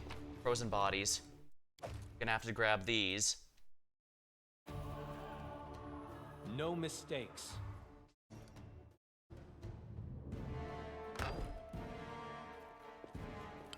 Skill check. Sometimes interacting requires a skill check. A successful may be required for a variety of tasks. Unlocking a door, opening a chest, disabling a trap, moving heavy objects. Different skills are used for different checks. If multiple characters selected, the character with the highest bonus will perform the action. Some, such as trap disarming, can be attempted multiple times. Others, like unlocking doors or spotting hidden things, can only be retried after a character raises their skill rank. Some items and spells give a character a bonus, but applying this doesn't give you a chance to retry. Dexterity. Gate is severely locked.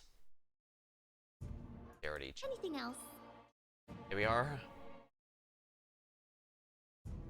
Dexterity, Lindsay got it since she has the best dexterity. Just letting the ink dry. Just letting the ink dry. Her dex is easily the best. Mine's okay. Lowest of everyone, though, which I guess, to be fair, makes sense. Yeah, unfortunately, since I chose a job that uses almost everything, the only thing I could really afford to dump is int, and even that I don't want to because that affects my ability scores.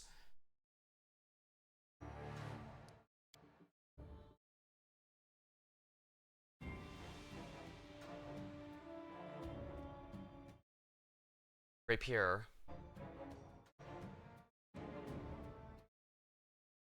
Yes. That means it uses dex instead of strength.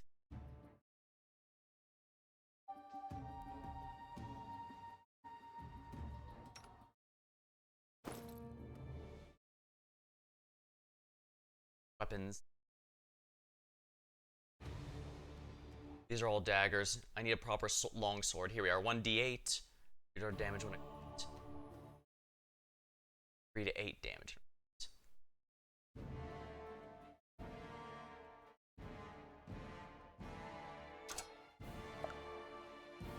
Is this a two-handed weapon or one-handed? Yeah, it's one-handed, so. Yeah, I think that'll work. I'm using a bit more strength here.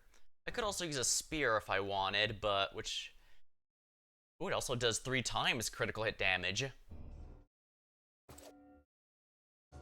Our victory is certain.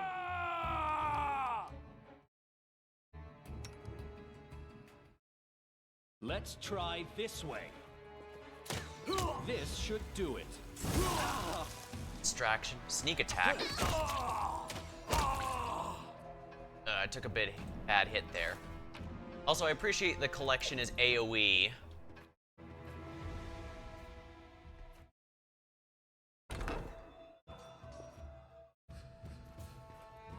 Armory. I'm sure she wouldn't mind if we borrowed some weapons. Break down the door to the armory and find some weapons. What troubles you?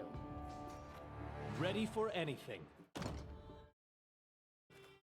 Applause, please. Unlocked. Lindsay was good at trickery.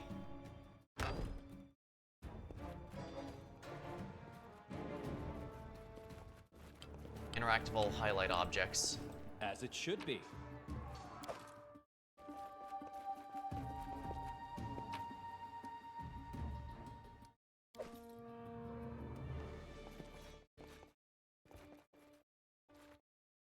Okay, the tab key highlights everything in the vicinity. Never have too many keys. G. What have we here? This chest is full of gold. I guess it's for the guards' salaries, all things considered. Well, those freeloaders don't seem to have been working too hard for it. Maybe we should pocket it instead. Bertuccio looks at the table and rubs his hand together. What? No, we're heroes, not thieves. Who said we were stealing it? We'll just take the gold for safety so the assassins don't get it. And then we can heroically return it to Jamandi when this is all over. Stealing from a swords lord in her own mansion, she'd have our heads. How would she know it was us and not the assassins? Unless someone planned on telling her. There was a sideways glance to Lindsay. Don't drag me into this. You do what you want, but I'm not taking a single coin.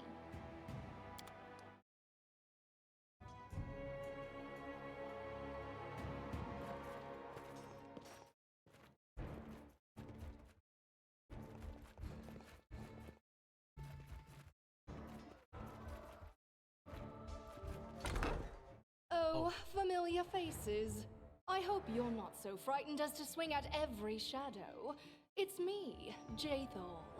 I don't recommend advancing down the hallway, assuming you value your life, of course. There were a few people with me, and you can see what happened to them. Did you at least take down a few before dying? Encumbrance. Each character can carry a limited amount of weight based on strength. Each character carries the weight of their personal equipment as well as their party shared stash. There's 3 stages. Heavier loads limiting their... And just how did they all end up dead while you don't seem to have a scratch? Bertuccio eyes them suspiciously. Sure, we could have had someone betray them, and that's something we can't... I'll answer but briefly. Just once. Further scares and explanations will wait until we aren't being hunted by a group of assassins. Deal? All right. I'm undead. These traps are deadly to the living, but they're harmless to me. Fear. What do you mean undead? Really? Like zombies or skeletons or... Oh my, so we have a zombie party member, huh? Ah, well, we have a Fae touched on our party. I'm not exactly in a position to argue. As I said, further explanations will wait until later. All you need to know right now is that we're on the same side, and we have to fight off a small army of hired assassins. Let's get to it. You encounter many traps in your adventures. Whenever your characters approach, you'll automatically make a perception. On success, you see the location, the game will pause automatically. They vary in effect as well as difficulty to detect. Having identified one, you can click on it to try and make a trickery skill to disable it. If on success, it'll be disabled. On failure, it'll remain. However, if the result is less than the trap's difficulty by 5 or more, it goes off as if the character triggered it. Yeah, that's something you gotta be careful of. Let's take a look at the open character sheet. Jathal is an elf from Kionin who is not quite alive. The elves exiled her for her terrible deeds. Her search for a new home and new patrons brought her to our leader's banner. She pays little heed to her companion, and when she does, she behaves as if ready to bite their heads off. She gives me the creeps. Let's hope our enemies are just as frightened. Just neutral evil, so just kind of an asshole. Ew, Inquisitor. Inquisitors, yeah. If you're familiar with tabletop, but only D&D and not Pathfinder, Inquisitor is basically Bard, but for divine magic. So they're a bit of a jack of all trades, and you can build them however you'd like. No constitution, huh? Doesn't have the following features. Atheism. Inquisitors tend to move place to place, chasing down enemies and researching emerging threats. As a result, they often travel with others, if no other reason than mask their presence. They work with members of the faith when possible, but even such allies are not above suspicion. Yeah, that's the interesting thing about Inquisitors from a role-playing perspective. Yeah, clerics, they have to follow their faith to the letter. War priests are zealots who are also there. Inquisitors...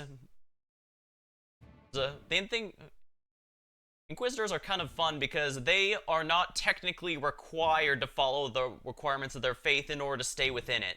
However, if they break it, they have to justify it, possibly even just to themselves. So, like with real Inquisitors, they can just use their faith as an excuse to ruin others' lives, or, depending on your point of view, they could also be the only way to oust corruption even from the highest levels of the church. If your church is secretly being run by a demon or something actually evil, an Inquisitor may be one of the few ways to properly get rid of them. Here, Masterwork Scythe. Masterwork. Now that means it's well made. Yeah, it looks like strength. Okay, good. Looks like I have another fellow frontline fighter.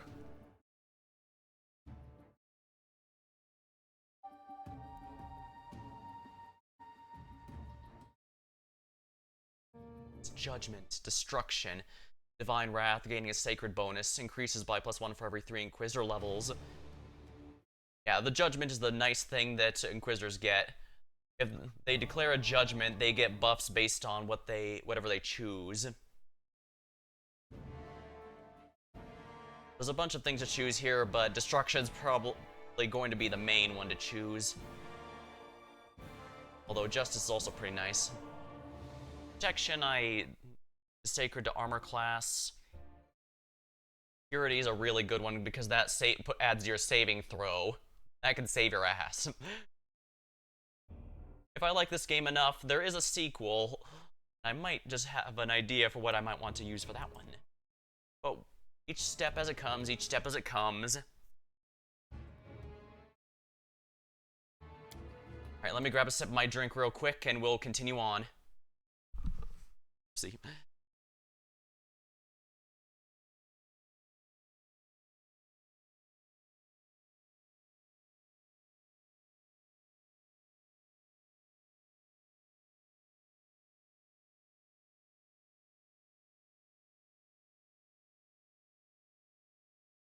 Alrighty. Bumped my mic there, but bumped my headset, but I forgot to mute it. Oops. Divine Favor. Upon casting Strength and Wisdom of Deity, you gain a luck bonus attack for every 3 caster levels. Ooh, only lasts a minute though. Inflict light wounds. Will have used a damage. When laying your hand upon a creature, channel negative energy per caster level. Since undead are powered, this cures such a creature instead of harming it. Yeah, if you have a lich or undead ally for whatever reason, you need to use inflict wounds spells in order to heal them, because the regular healing stuff will just damage them. Yeah, revive killing zombie is 100% a case here.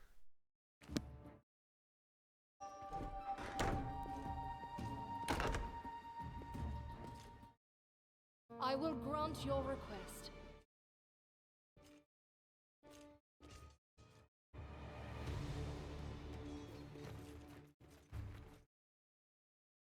Oh my, looks like we have no choice but to move on. The party suffers from heavy encumbrance.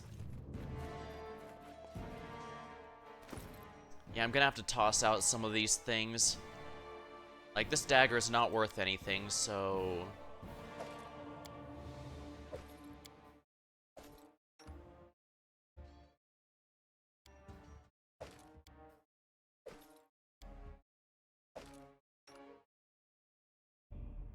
see here, crossbow is 1 to 8 damage when equipped. He cannot equip anything good, basically. He's also very squishy, so I don't want him near the front lines.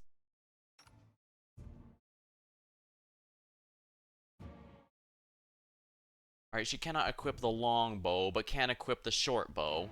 Although it seems to be weaker than what she can currently equip, so whatever. These actually sell okay, so I'll keep those. Opposite longbow. Ever-burning torch.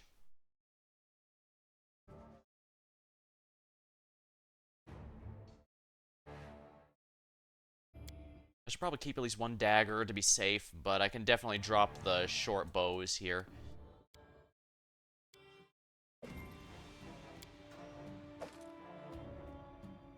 Heavy encumbrance. still. Spear. Masterwork light mace. Heavy mace. Wow, this thing is heavy, and it's not even worth anything. Drop that. Scroll of Cure Moderate Wounds.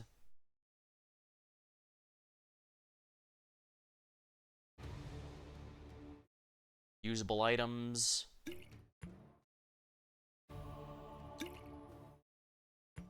I'll just give everyone a couple healing potions.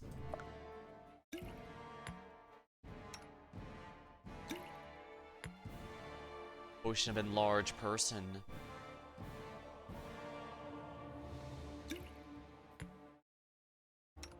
I don't think healing is going to work for this character, so we'll just give the potion here. Yeah, these are worthless, so let's drop them. This is huge and also worthless, so drop it. This one's actually worth a decent amount, so let's keep it. Decent amount.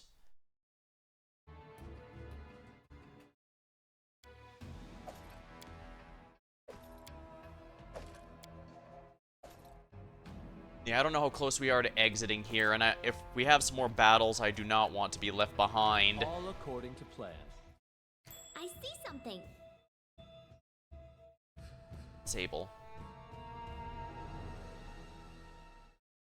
Can't pick the locks.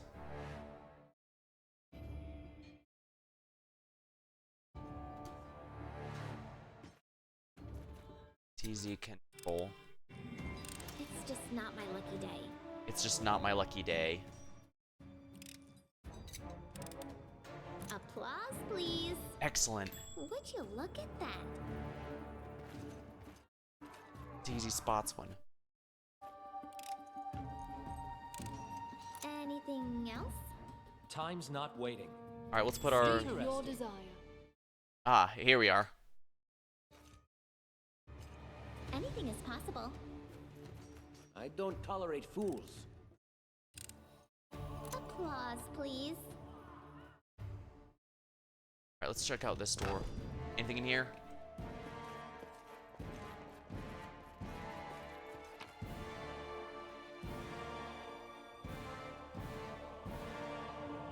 That's a power shard. Chainmail maybe, but the rest of this is no good.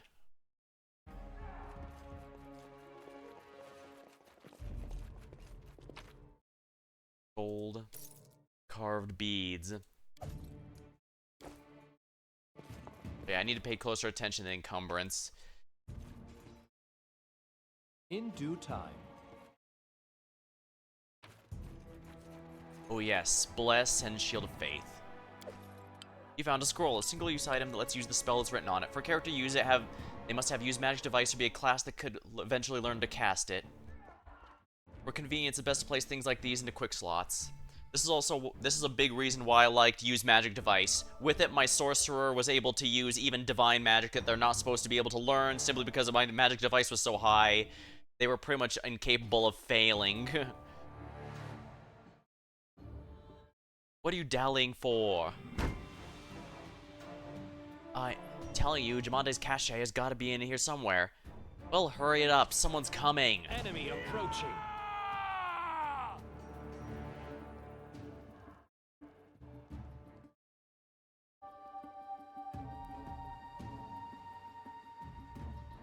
A calculated risk. Sneak attack. Here we are. Well, that was easy. Find and open the cache in the mansion. Yeah, these are all worthless, so I don't want to waste our time here.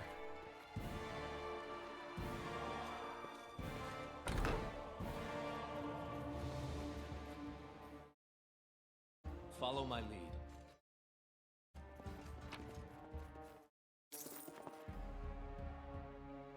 Rusty horseshoe, huh? Are these just really just merchant, just sell fodder? Well, I guess thematically it would make sense.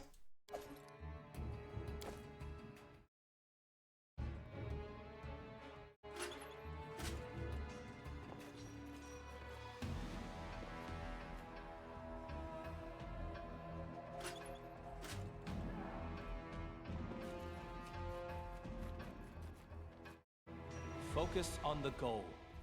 Request. Adventures call to them. Do this, do that. Will this ever end?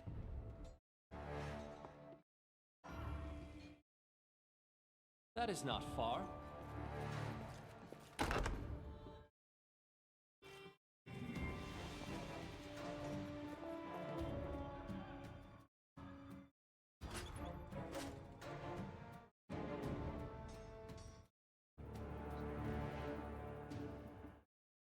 There's a puzzle here.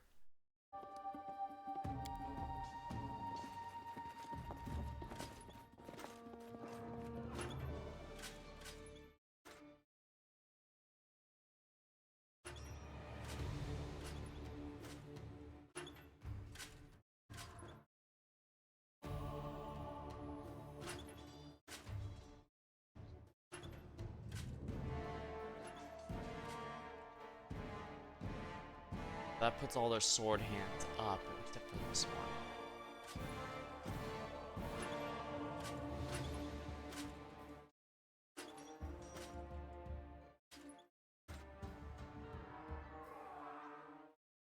Enlighten me. We'll just have him go here since we're not doing any fighting.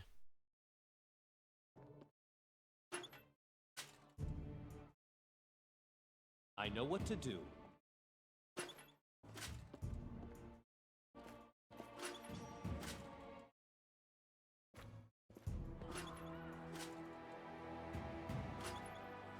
Time's wasting.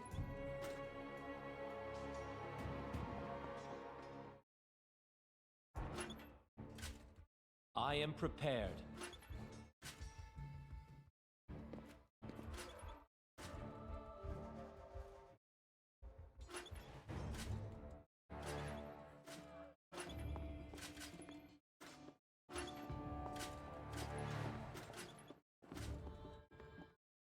I always have a second plan.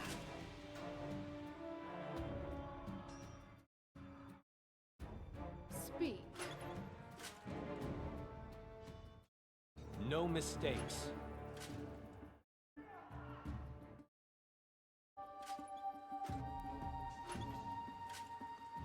My patience is running thin. Ready for anything?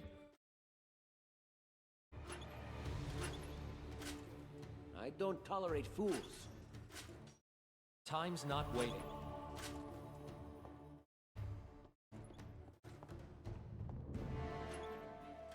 I know what to do. I deserve better. I am prepared.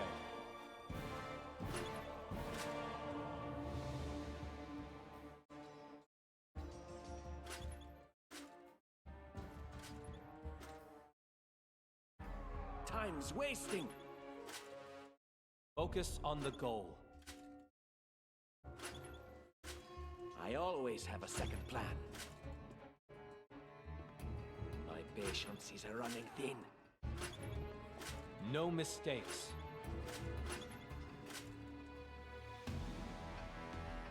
Secret cache is definitely in here.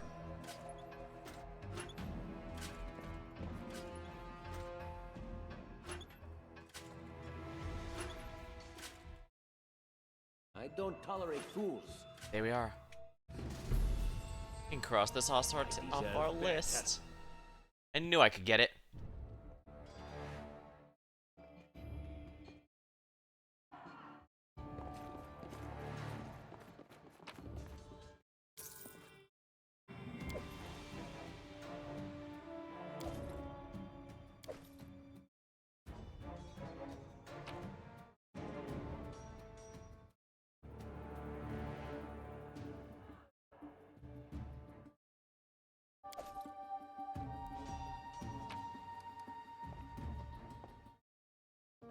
Ocean of Moons.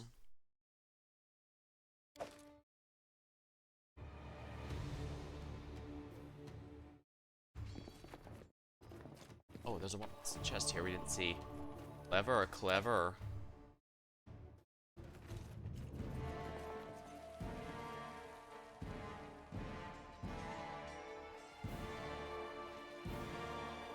Alright, here we go. This might lead to the boss fight.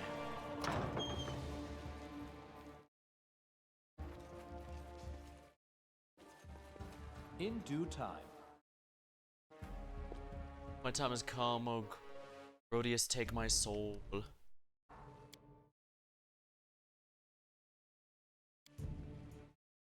Might as well take a save. Dare to attack me?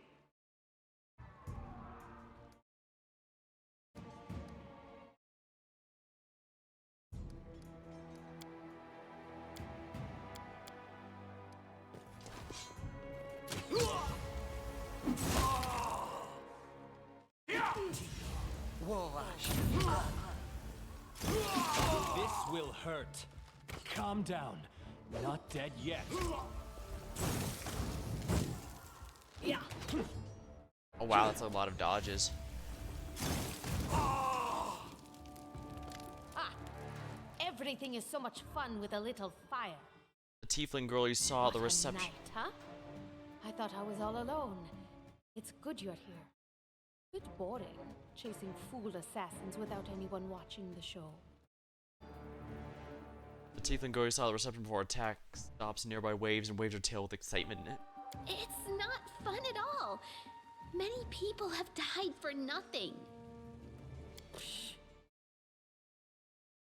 don't believe we've met. I am Kayesi, one of the many here who seek a better fate, answering the call of Lady Jamandi.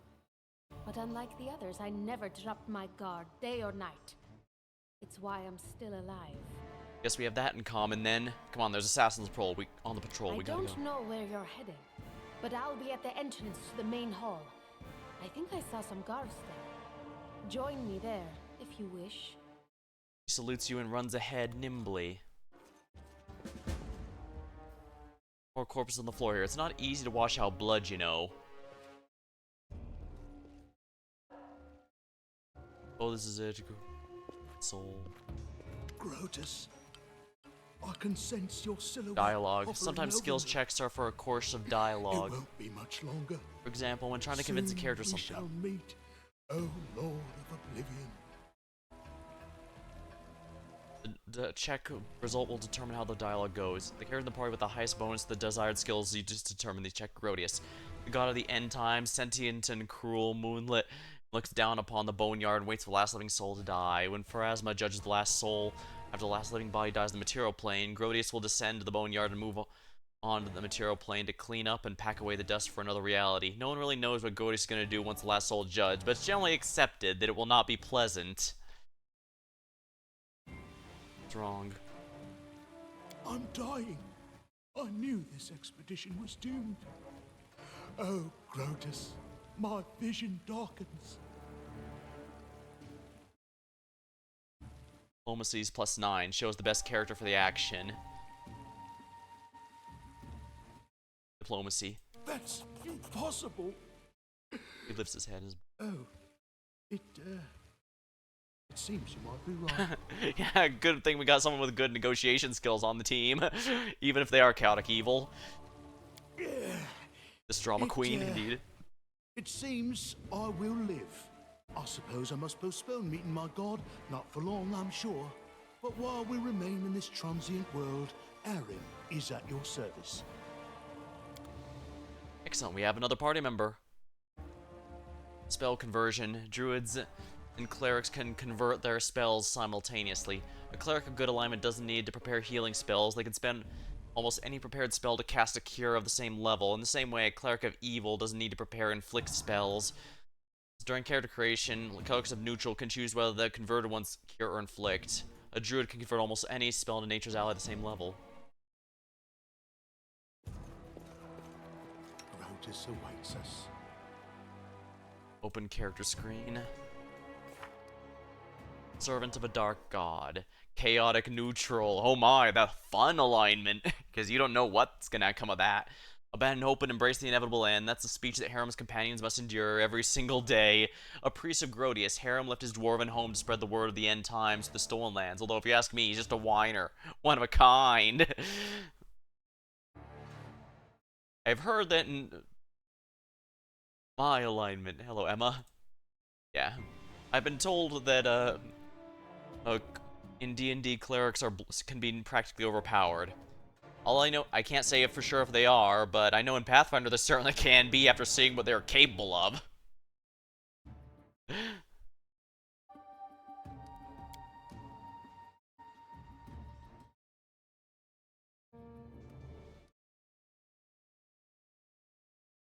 Flail.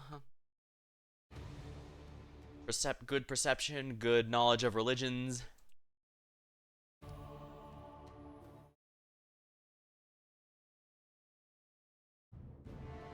For sleep. Alright, thanks for stopping by, Emma.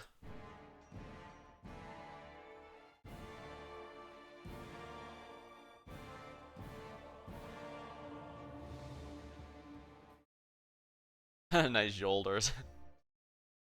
Hey, I give the people what they want. I've taken a lot of damage. Holy crap, I'm at 1 HP.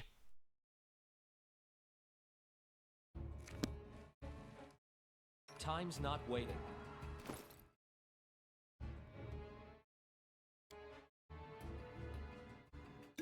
Here we are. 8 HP, that's a little more workable. Can I even use... I'm not even sure if I can... Actually, I'm not sure if I can even use this. Undead, right? Does that mean I have to use, Huh.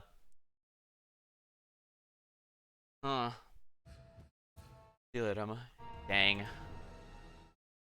I genuinely have no idea if I can even, heal Ethiel here, but I guess I can also use Harm as a good frontline tank. Might as well give him a few of these. Scroll of Bless.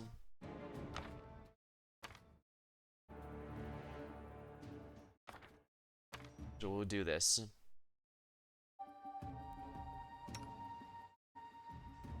I know Inquisitors can use the Bless, so I'll use that.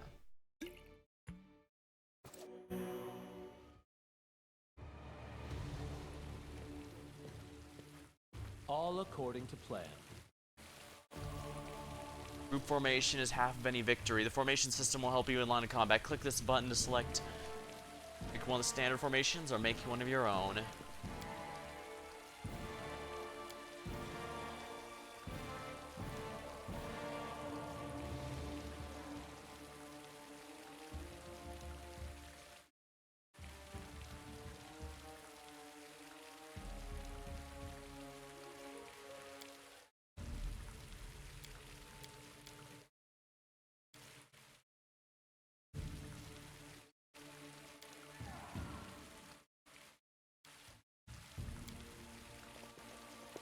Yeah, I think that's gonna help a good bit. As it should be.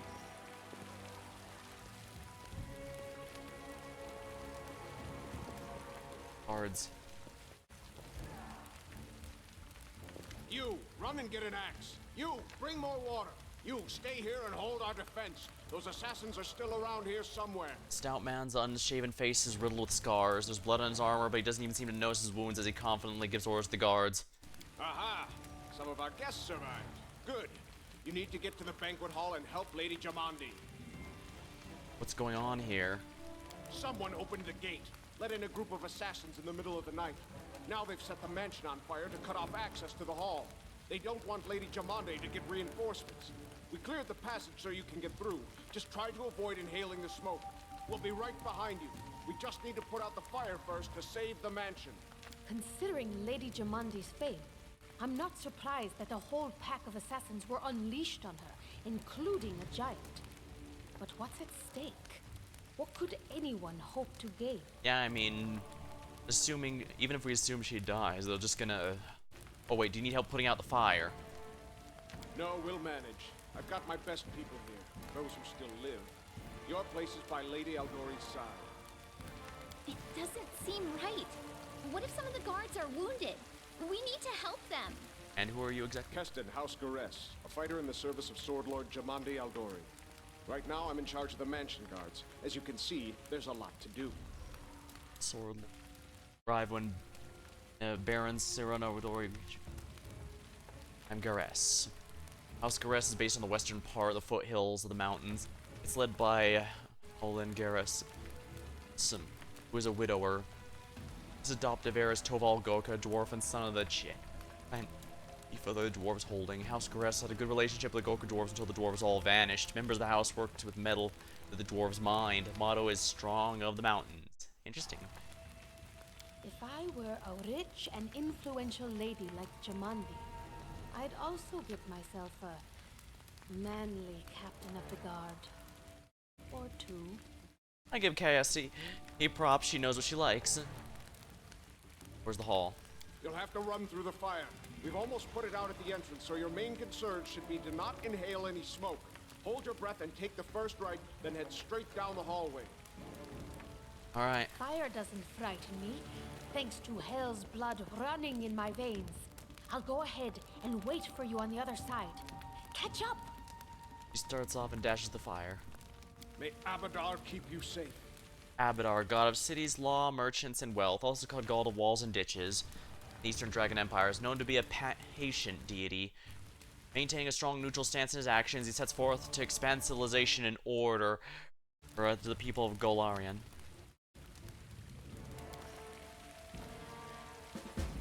First step, go through the fire.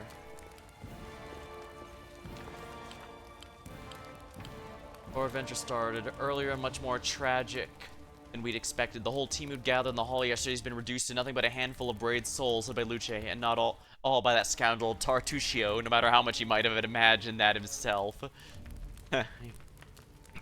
Jamandi Adora is waiting for us, but to get to her, we'd have to march through fire quite literally. As we approach the building, we...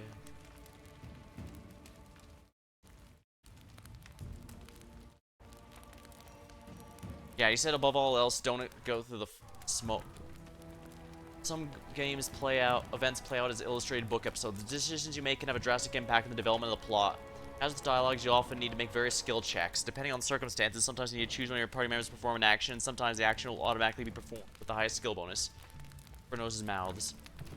The good thing we hadn't wasted time. After entering the building and taking a few steps, the wall behind us slanted and crashed down, blocking the way back. While I might have not planned going back, if we'd come a little later, the flaming logs and red-hot bricks would have fallen right on our heads. Regardless, we're left with only one way to go. The hot air burned our lungs and our eyes watered from the smoke, but Luce led us stubbornly through the flames, while Tutuccio did nothing useful at all. We made it through the hallway leading to the banquet hall when we heard someone calling. It was Valerie, one of the guards I'd chatted. Even then, the calm setting, I'd been stunned by her beauty, but now, amidst smoke and flame, she looked like a celestial avenger, an armored deity, menacing but powerful and merciful, descending from the spheres to help us mortals. She held a burned, barely living guard in her arm. Third wounded helped me pull them out. Meanwhile, Luce rushed to save the guards. Athletics, ooh. We're probably not gonna make this. Meanwhile, diplomacy.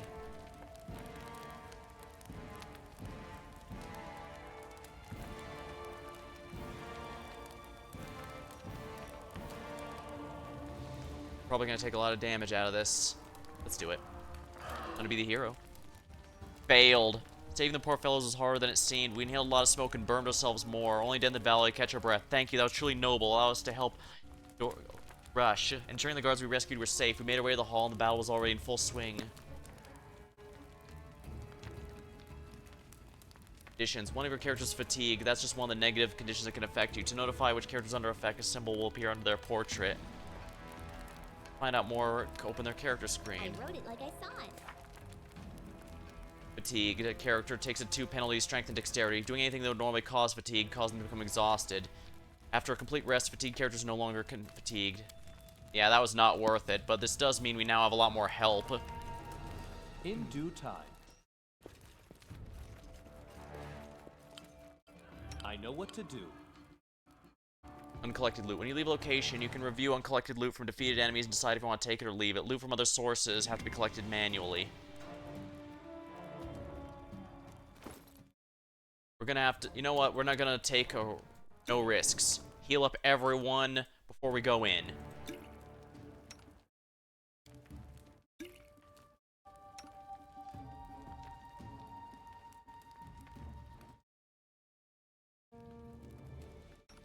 Did that not heal him?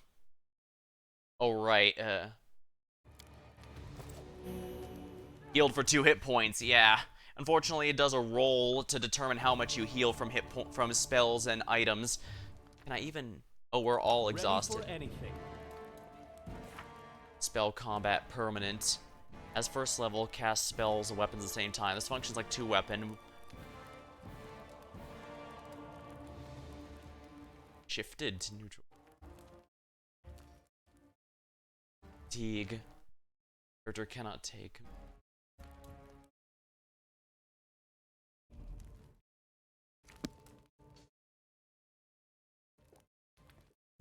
You have my attention. Can I use a potion on? Nope, it doesn't. Yeah, as you can see, nothing healed. This body holds no more. Oh, that right, that hurt her. Ask.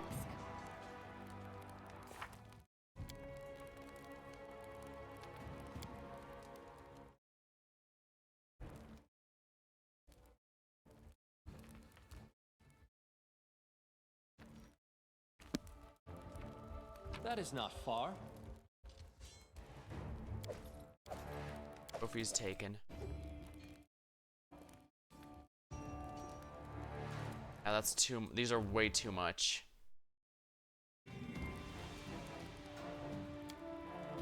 You can't hunt in dungeons. Make sure you bring enough rations. She cast inflict wounds on herself? She can, but I need a moment to do that. Reinforcements are already on your way. Say your prayers, scum. Where are we in all this? Help fight the assassins.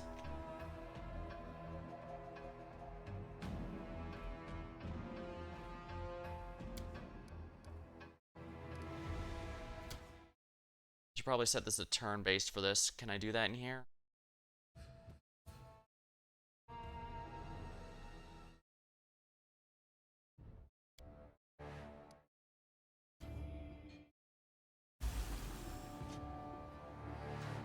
Help us arrive. Quick, we need to help Lady Jamal. Turn-based. Characters act in turns. The order is determined by initiative and the character's corresponding ability. Take some actions during the turn, the next character in the initiative starts. You. During their turn, a character can take a single stand, or a single move, a single swift action, and an unlimited number of free actions. All these take 6 seconds.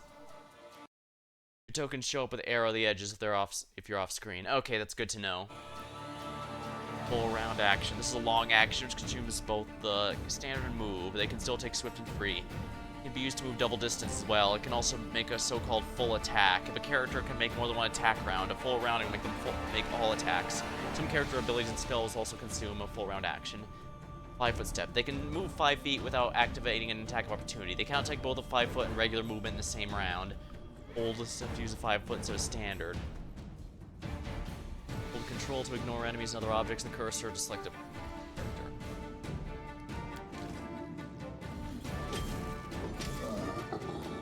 Good damage, wow. That took that guy down.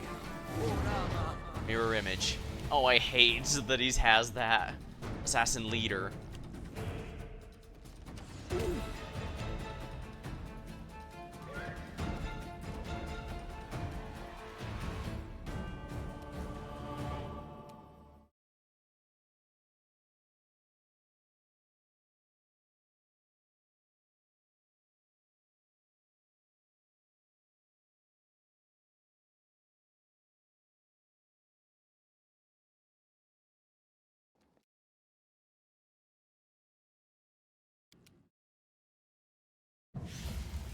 Ray of Frost.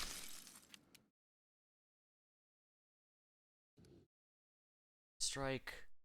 Nailing positive energy heal thing to chaos. Destructive smite.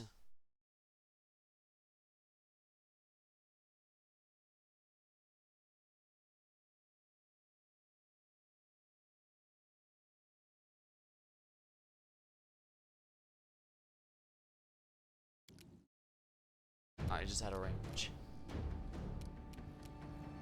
Yes.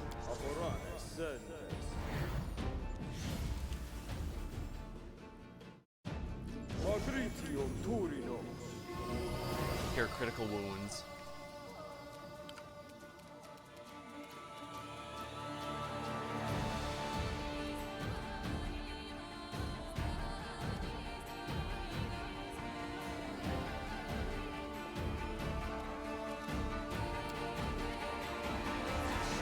There we go. Healed. A Hydra?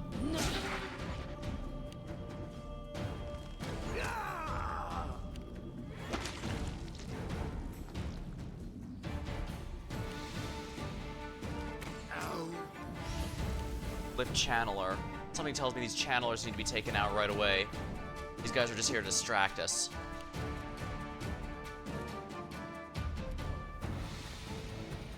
Right, she only moves a lot less because she's a halfling or something.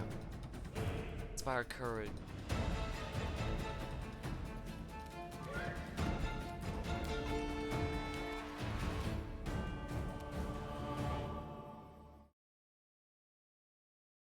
Charge.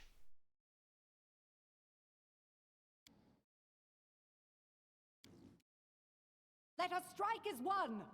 Charge, Valerie. Do not falter! Onwards! Fighting defensive. Stay behind me!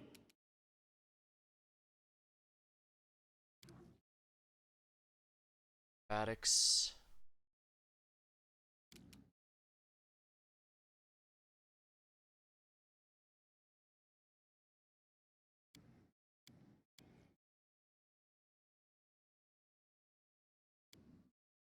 Let us strike as one! Not enough time to attack. There I go. Let's try this way. Alright, time for this one to go. Missed. Of course, why wouldn't I miss? Well, he missed two at least. Critical hit, holy crap! Protection from good, communal.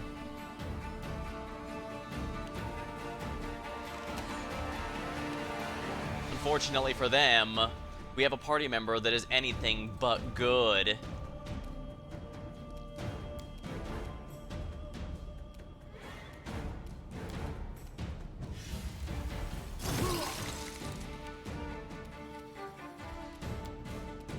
Repent. Repent.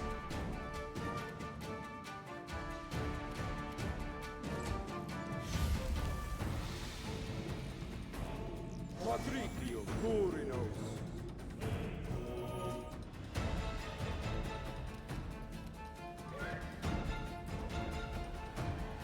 Unworthy. She is also not good, so... Last. Lost. Who's the ones maintaining this barrier?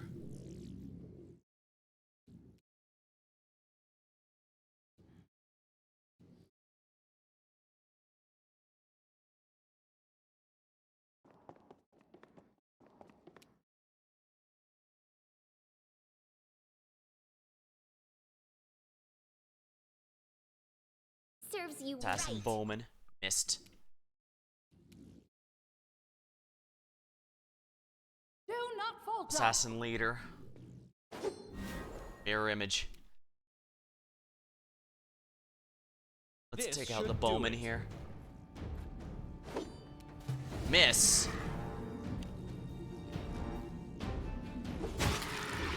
Critical hit. Yeah, that's working well actually. Will save. Cause fear. Will save. Yeah, luckily Magus do have genuinely good saves. Oh hey, we got reinforcements.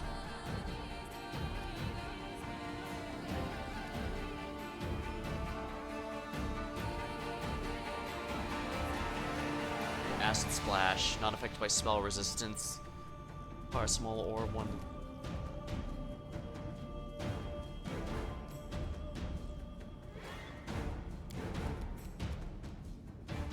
The Rift Channeler. Missed, of course. Barbarian should cause us sufficient distraction.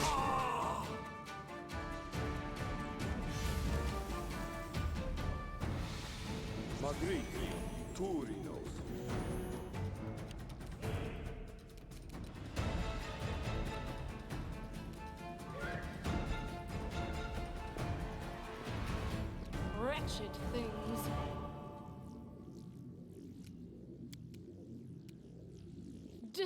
Despicable!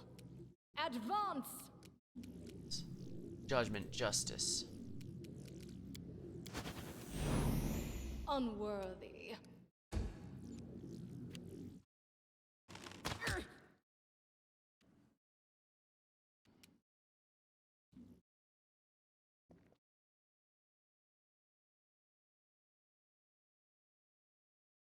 You deserve Attack it. with the Rift Channeler. Missed, of course.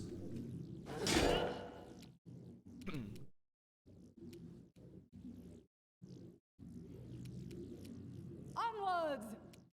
Stay behind me! Full round action. Let us strike as one! A calculated risk.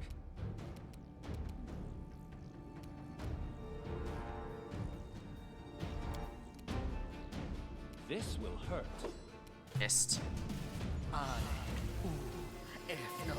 Will save.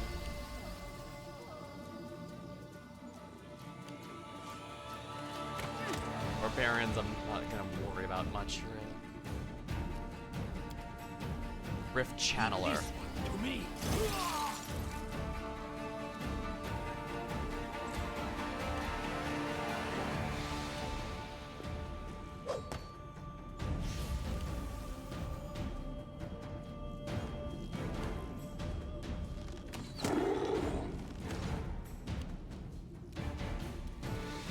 Wretched things.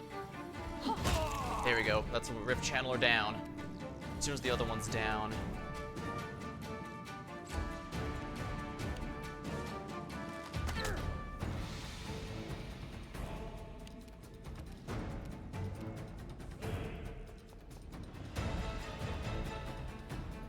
Oh, not there. No. Oh, whatever. Do not falter! Valerie needs to take out those mirror images. Onwards! Stay behind me!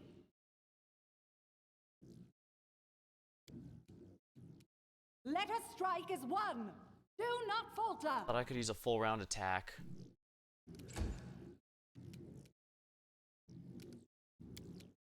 Let's try this way. Missed again. Sheesh.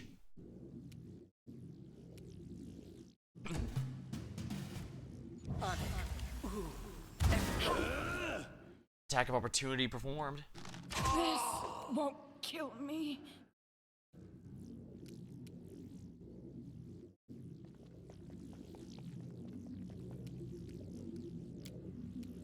Rift Channeler. Need to get rid of all of them.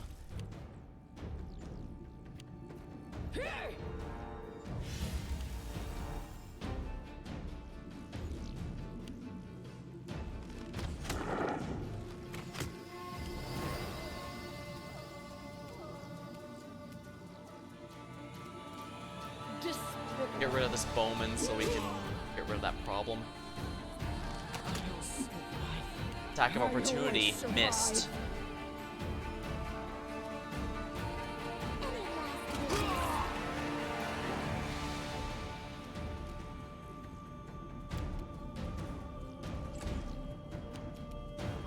Assassin leader finally taking real took a real hit.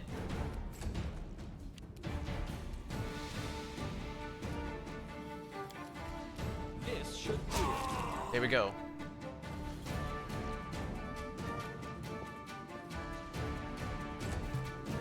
Fix.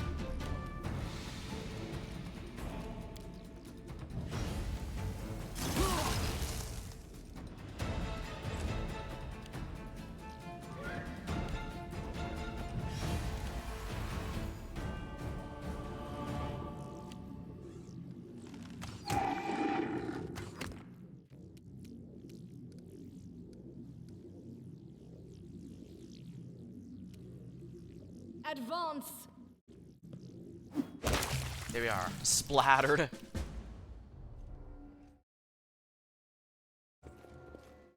Very large earth elemental. Please it bear still. We made it. That's it. Time to counter losses, I suppose. Party suffers medium encumbrance.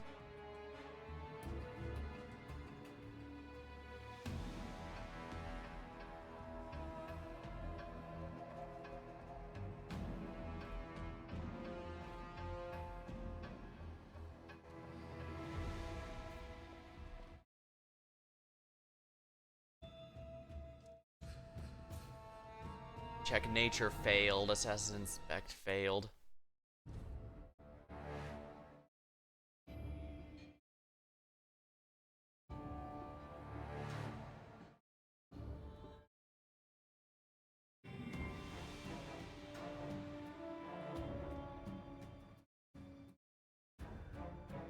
Alright, combat, lore, religion check succeeded.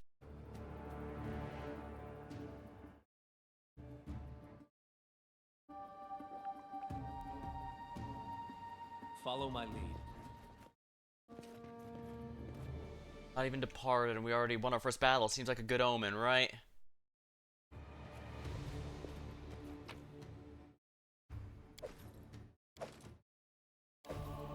This bracers, unidentified item. Alchemist fire and acid flask. I see, he was using a bunch of items here.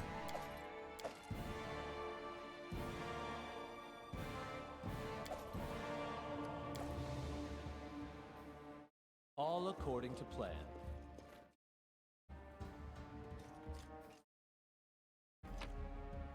Frost Giant.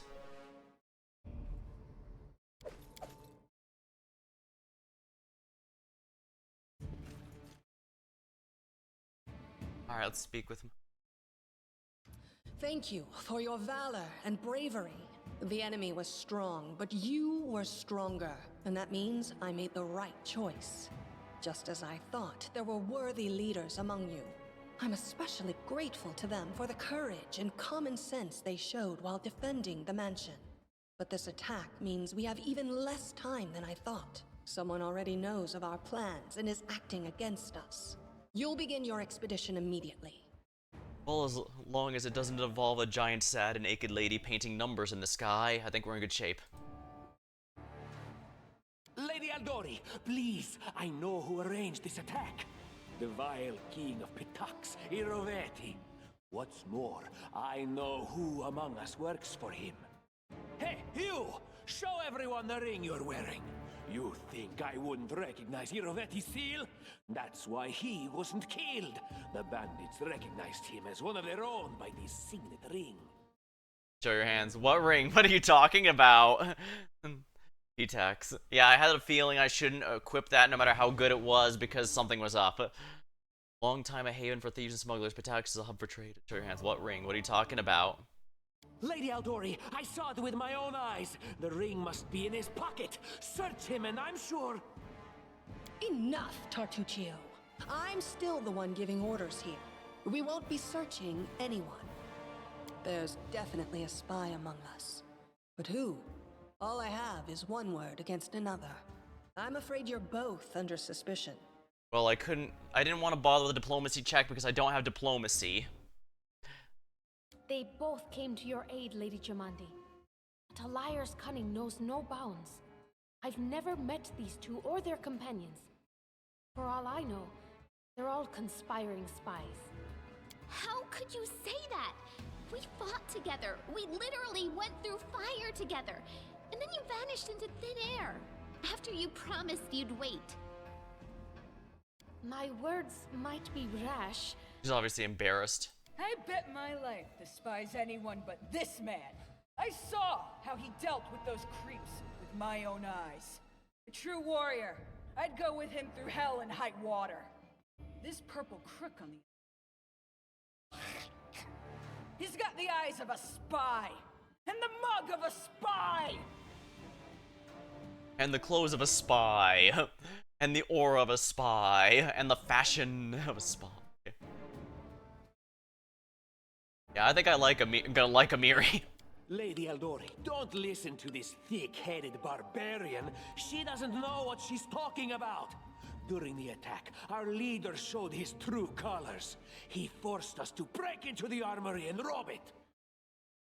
Give everybody trespass. In my defense, we were in the middle of battle and dire need of weapons. I'm not passing this. Considering the circumstances, that was more than reasonable. Oh, I succeeded somehow. Sometimes a character has to make difficult decisions relying on their conscience or lack thereof. Such decisions will affect your alignment, gradually shifting you good or evil.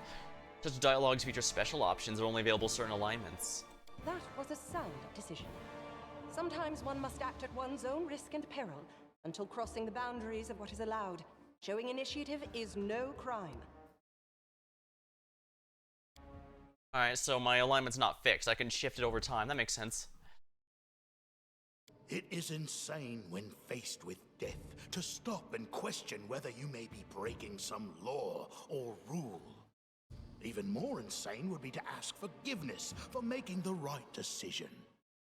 Sorry, but your words display a lack of wisdom. Unfortunately, wisdom is also a dump stat for me. What about that trick he pulled right before we came in here? He knew very well you were fighting the enemy, but instead of rushing to help you, he dallied as long as he could, dropping everything to Save people from the fire. Even though the guards were handling things just fine. He was obviously hoping to show up too late and find you already dead. People are dying right in front of me and you want me to just walk by? Really, Tartuccio? You're seriously trying to blame someone for saving people from a fire?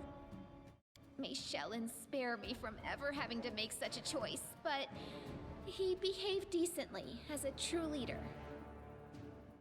Jalen, yeah. The goddess of art, beauty, love, and music, so definitely one that a bard would follow. A true leader is someone who has their priorities straight, not someone who would put a valuable ally's life in danger for the sake of some servant. That's not wrong, but... Enough squabbling. I'm still not sure which of you I can trust. However, the risk of entrusting the whole affair to a spy is too great. Here's what we'll do. 2 teams will head out.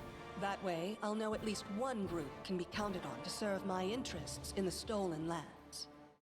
Lady Aldori, most of those who were to set off for the stolen lands have been killed. Those who yet live will require help. Please allow me to join the expedition. I'm sad to lose such a talented warrior. But you're right, Valerie. They have greater need of you right now. Go, and may Abadar keep you. Which of the 2 teams would you prefer to accompany? If my leader allows, I would join his team.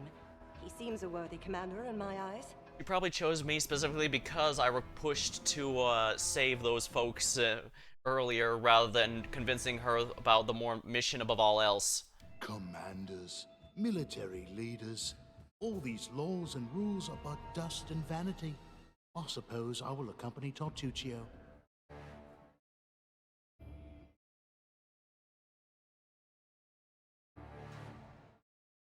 Our leader is good in battle, but I don't like all the spiritual agonizing.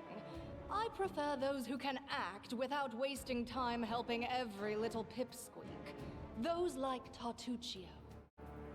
Ugh, Tartuccio's going to take the credit for himself and be done with it. Shellen, spare me from such allies. I'm going with you. You're a hero worthy of my quill. As for me, I know neither of these 2. At least not well enough. And I have no wish to become an unwitting pawn to an unworthy leader. If Lady Jamandi allows, I'll remain in Restov and help mend the wounds this attack has inflicted.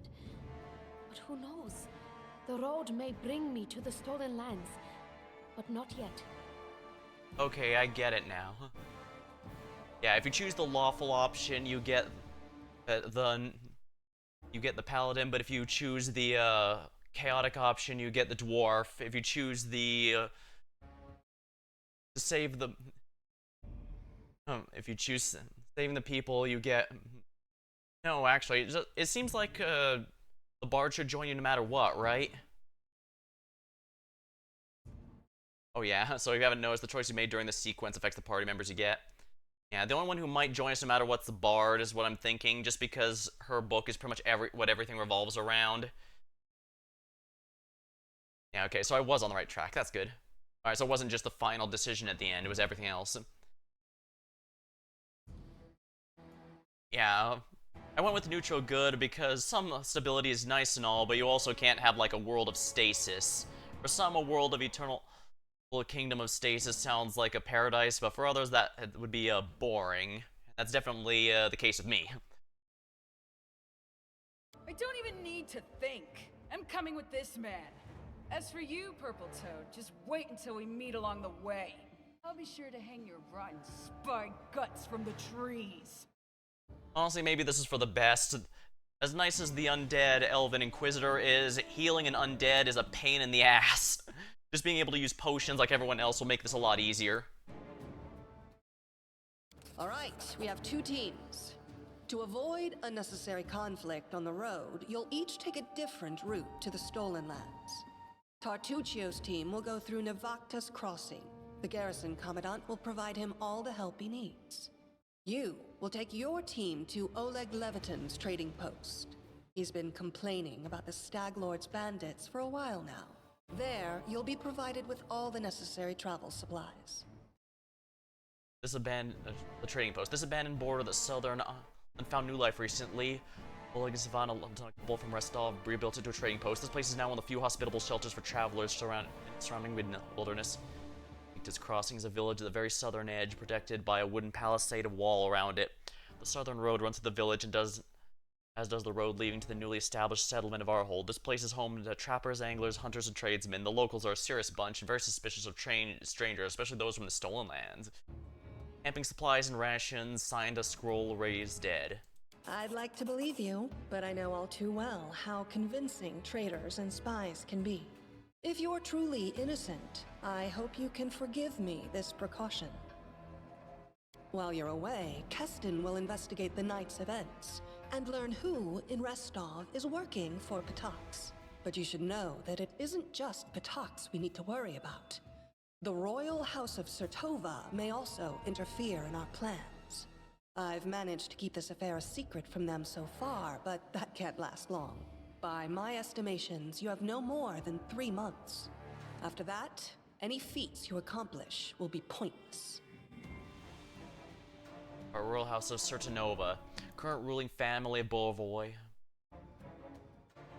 is the most influential. Their original holdings are the environs of Port Ice and the shores of the lake. They're known for careful and cunning diplomats. Before Kral the Conqueror invaded, the Sertovas were known as pirates and raiders, and the family still has many connections with pirates and brigands of the region, some of whom have distant relations. Their motto is, "Ours is the right."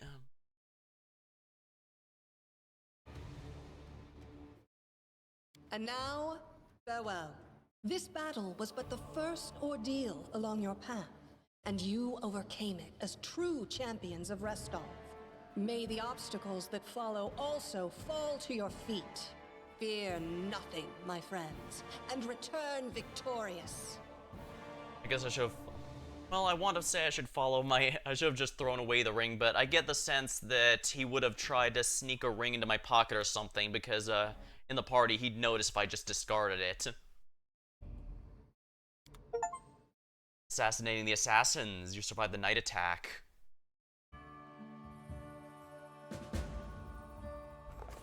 Surviving a terrible night, our small team set off to brave our fate. Beware, Stolen Lands. Heroes are on the way. Alright, so the Barbarian's gonna be a frontline fighter, along with our fighter. So we got two. Actually, we have 3 frontline fighters, since Amagus is a frontline fighter as well. So Bard and backline. Maybe good to pick up at least 1 mage, since we lost ours. I hate to say it, but he was a genuinely wonderful party member to have for backline damage. Sorcerers are... well, I now know what people say when they say you don't have to do much. Just the bloodline spells alone guaranteed that I got a decent amount of selection, so that even if I chose some poor spells, I'd have a decent amount of magic on offer.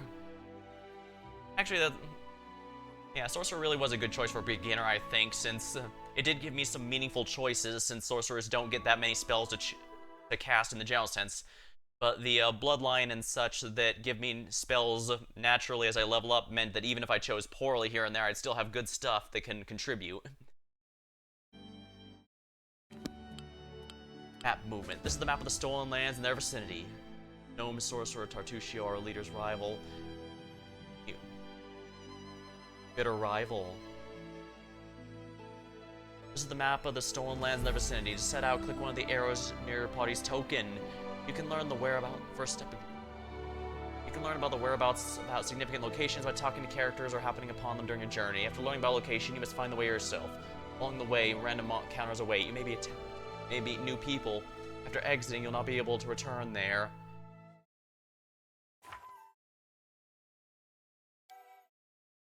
Open there. We can cross this off our list. A bitter rival.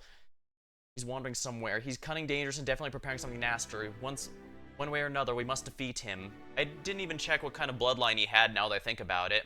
I should have paid attention to that because, that would determine what he can throw at me later on. Maybe I'll even look it up. Then again, that wouldn't be fun, would it?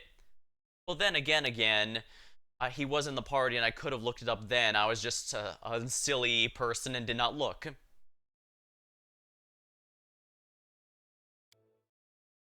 Our daring Luce and the insidious sorcerer received a special task to claim their own barony, but only one will prevail. We must seek him out, find out what our rival's busy with. Stolen land. Setting off on our first big adventure. We will fail if we don't complete. Oh boy, this has the Daggerfall thing where every single quest has a time limit.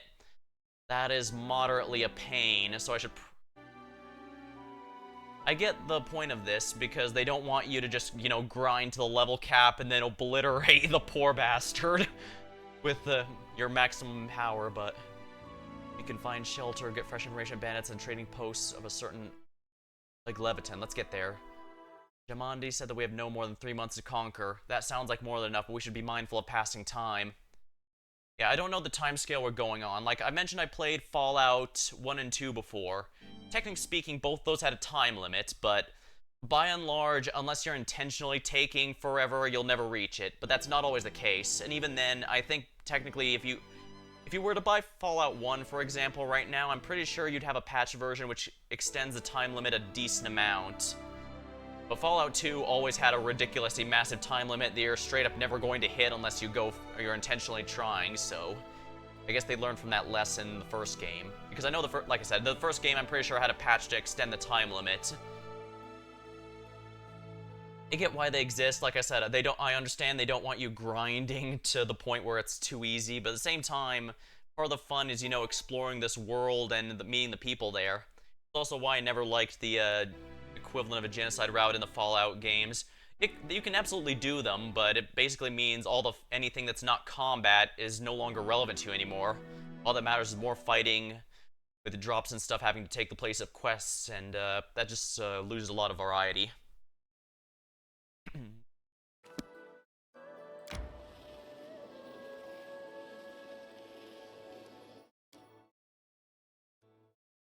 I can't go south, huh? The location names. Stop. Yes. You know what? Yeah, let's keep that.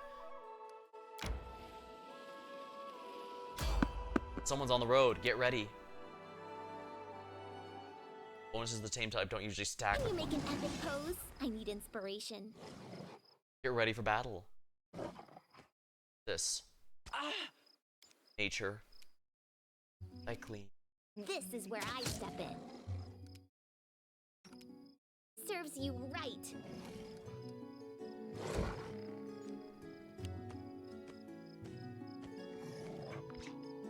Wow. Stay behind me. Let us strike as one. Oh, come on, really? Completely out of my calculated risk.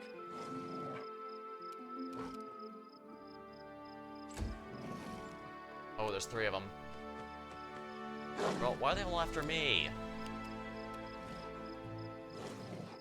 Tear them apart! There we go. That was easy. Critical. Ow.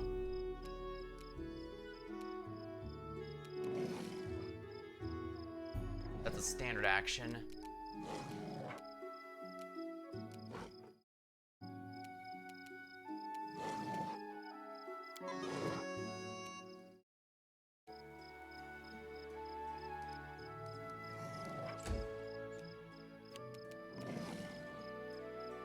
Do not falter.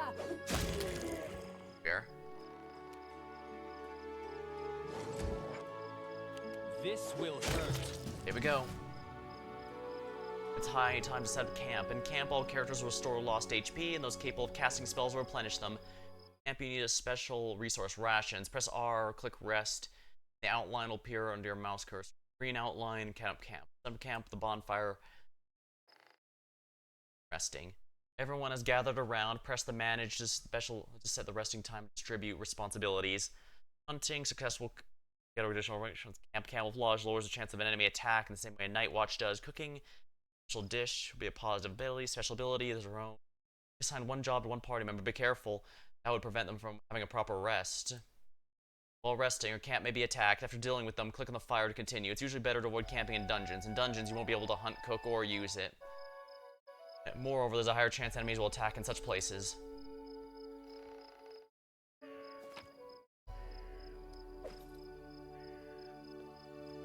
Darn it.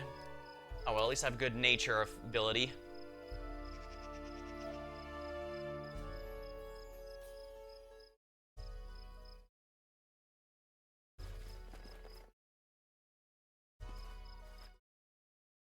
Our probability of attack is reduced, 0 to 4 rations. Guards. Your characters attempt to guard the camp. Guard order. Night encounter. Guard makes a perception to be stealth. You know, sometimes I try to imagine what it's like to be like you. A knight in shining armor and the Queen of Hearts, all rolled into one. Your life is like a novel. From a distance, it looks like a blessing, does it not? Camp camouflage failed. Boiled the meal. Hunting took 3 hours. Hunter still... Okay, so my hunting skill worked. This is why it's good to have nature. As a good skill.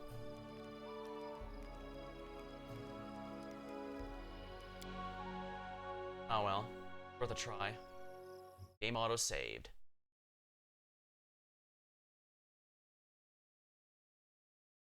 In due time.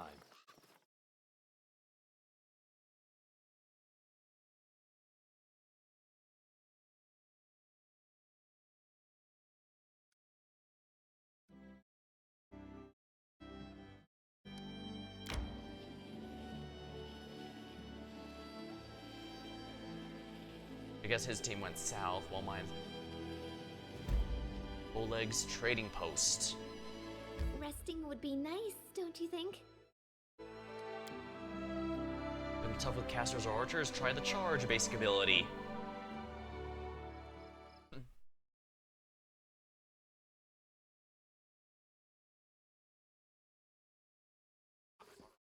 As it should be. Save yourselves, fools. Fight going on, isn't it? In the name of the Stag Lord, the lawful authority, we demand this week's tax and also beer. That's some pretty wife of yours. She should serve us dinner. Quiet down, dimwit. We're just here for the Stag Lord tax. Hand over the money and we'll keep our way. As far as evil alignment, lawful neutral, it has to clear. I'm starting right now. Attack. No need for work. Neutral good. I'm not interested in bloodshed. Drink my blood too. I'm sick of you. You're like locusts. I think you control everything around here because that painted rag. You come here, squeeze us dry, and come again. Alignment. Some are special available to characters with certain alignments. Let me grab a sip of my drink real quick.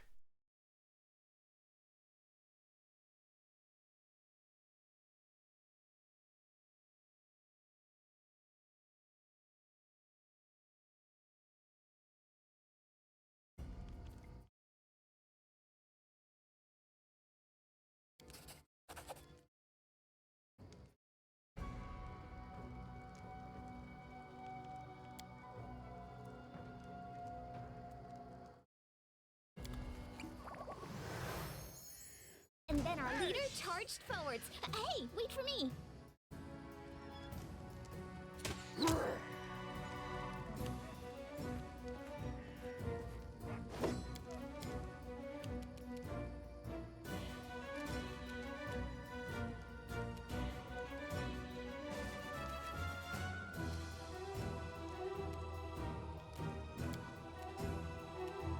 Let's try this way.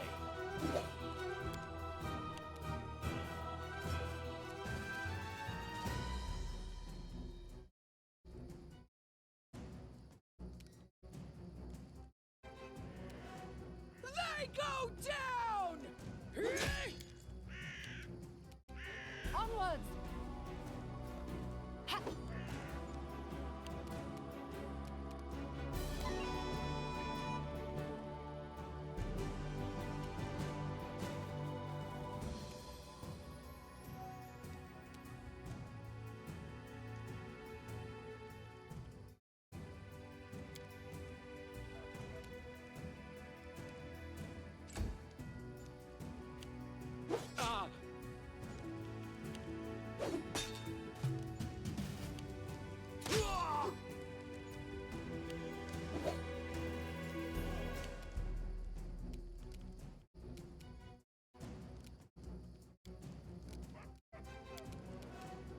This should do it.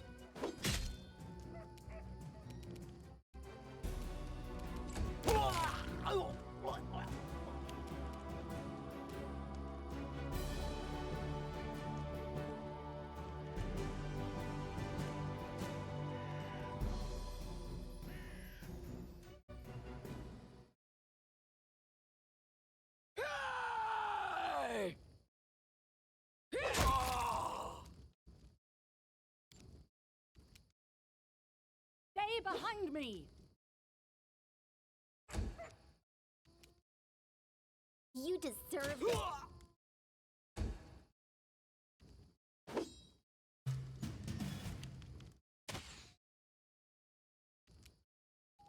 A calculated risk.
That is not far.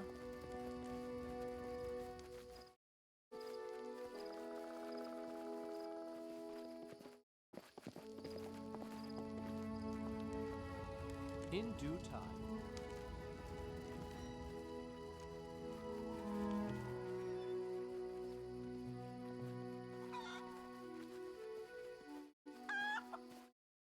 All according to plan.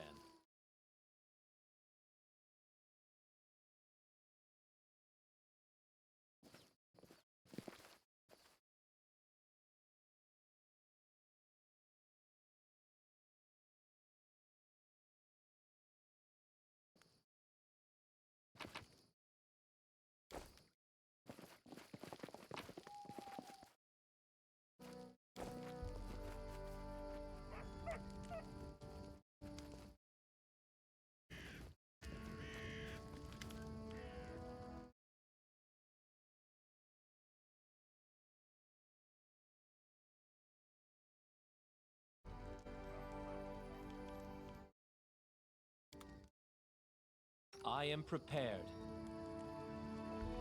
Focus on the goal.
I tire. I am your shield.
Adventures call to them.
Oh crap, did I forget to unload that entire time?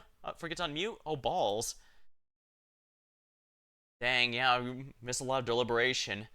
Yeah, yeah, I thought about making the auto level for everyone, but then, yeah, I'm just gonna have to suck it up and do these manually. Yeah.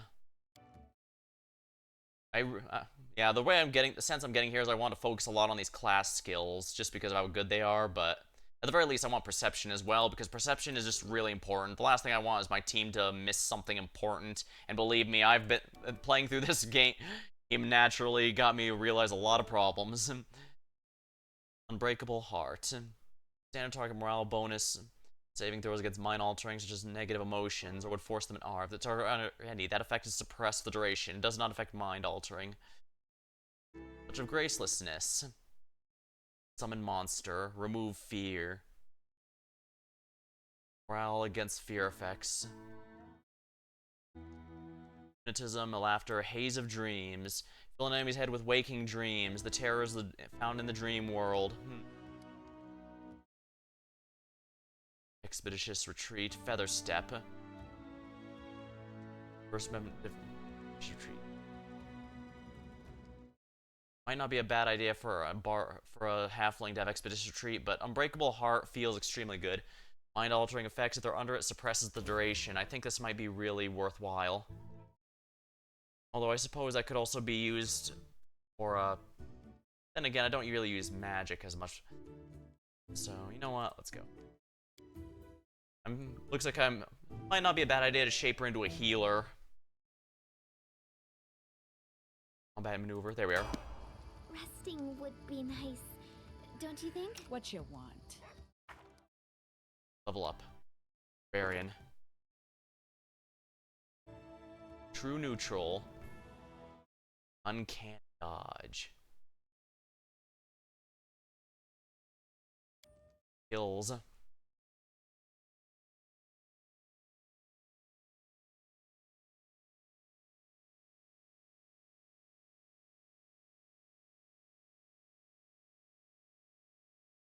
Might as well go with this set, what set she's already got. Sometimes there's some benefits to uncomplicated, straightforward setups. Beast Totem, Lesser. While raging, gains 2 claw attacks. These are considered primary and made the barbarian's full base attack bonus. Rage power. Rage. A barbarian call upon the inner strength and ferocity to grant additional combat. At first level, can rage for a number of rounds equal to 4 plus Constitution. For each level after, can rage for 2 additional rounds, 2 per day. Increases increase the total number of rounds it can rage. Barbarian can enter rage as a free action. The total number of rounds is renewed after resting for 8 hours, although these hours need not be consecutive. While in rage, a barbarian gets a +2 bonus to melee attack, but a penalty to armor. Gains also temporary hit points. These are lost first when a character takes damage, disappear when the rage ends, and are not replenished. They enter rage again within 1 minute. While in rage, cannot cast spells. Barbarian can end rage as a free action, is fatigued for a minute after. Barbarian can't enter a new rage while fatigued. There. But can otherwise enter a rage multiple times per day. If falls unconscious, her rage immediately ends.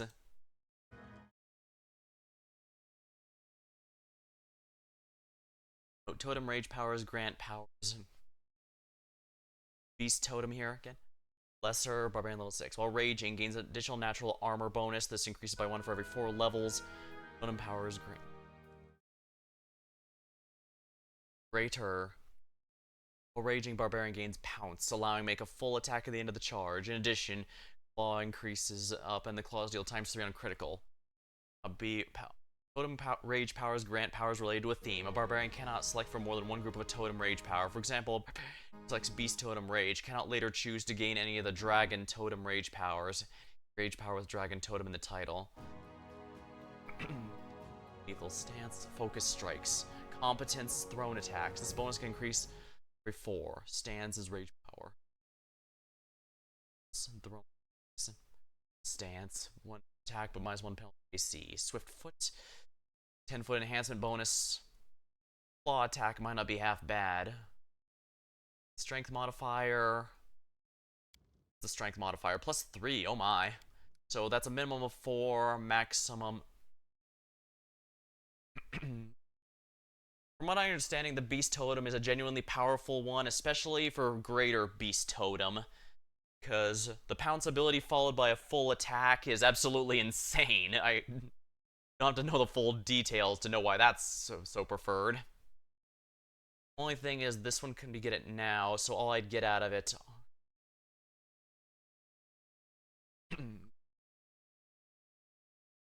D6.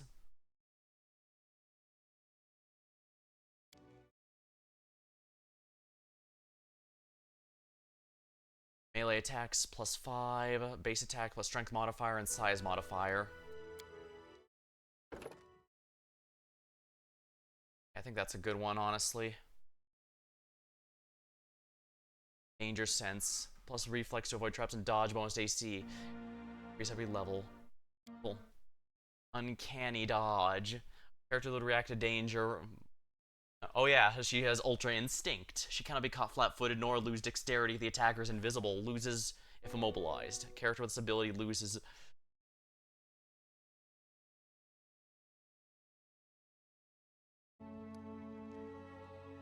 Go. Sounds like fun.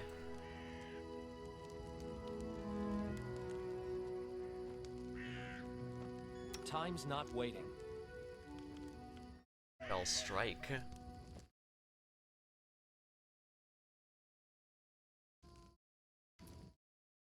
I'm prepared. Let's get to our positions and wait. Fear not, I shall stand between you and the scum. You are under my protection. Finally, a fight. I was bored with all the talking. Well, these aren't the heroics I was hoping to write about, but I guess even the greatest heroes start somewhere.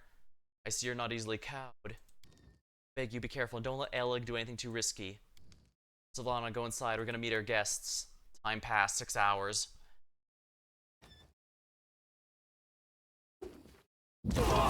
Oh, nice! Be victorious! Get ready for battle.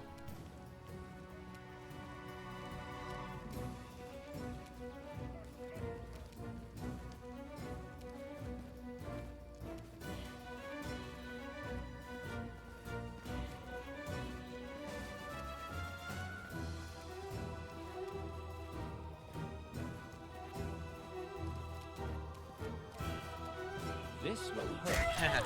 Oh yeah, now we're feeling like a magus. Bring it! Tear them apart!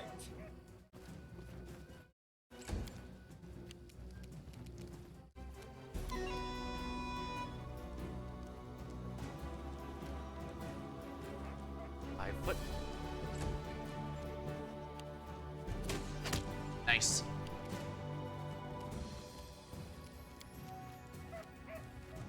Charge. That should be fun.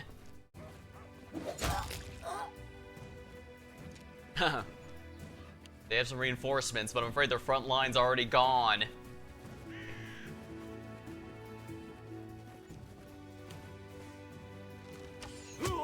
Ugh. 2 hits. They try to full round attack on us.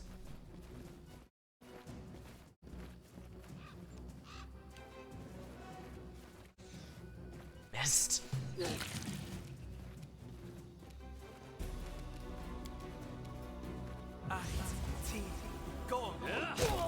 Oh, nice. That's double hit. Protect Oleg.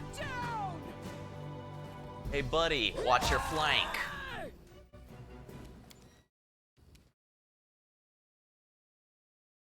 Any last wishes?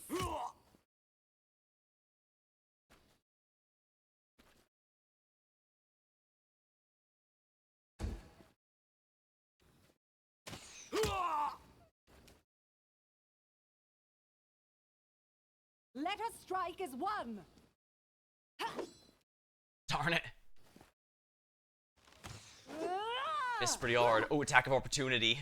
Okay, yeah, I think combat reflexes was a good idea.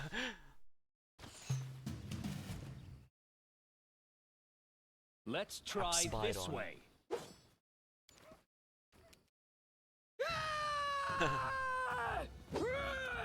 Wow. That is impressive how bad it is. This is where I stand.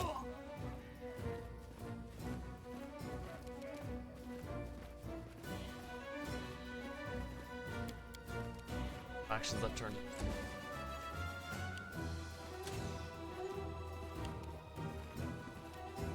Do not forget!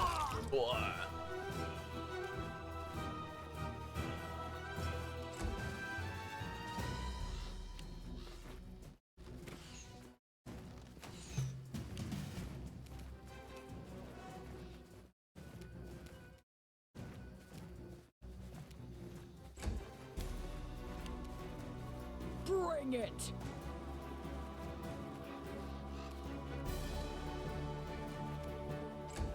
Right.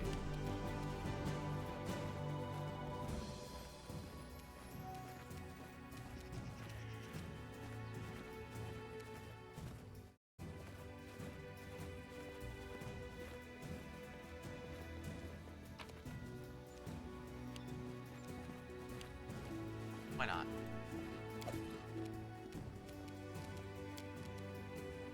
Bandit time. Charge. Oh wow, that's really nice.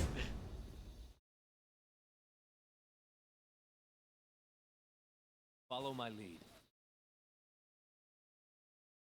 Well, that was easier than I was expecting. Then again, we did prepare for them. He's breathing heavily. Those rats got you what you deserve. Now they'll know better than to treat honest people like cattle. We should call Baka now before he freezes in those bushes. Now, my lord, going up the guest from the second floor. You deserve rest after battle. I need to clean things up. This is for your efforts. Don't offend me by turning it down. Just take it. An honest fight deserves a reward. If that were more common practice, I think life would be a lot better.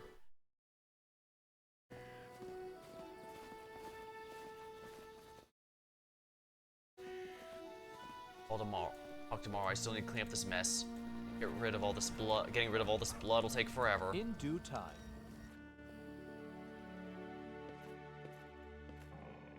All over, even if it was a fight. We'll talk tomorrow once I've...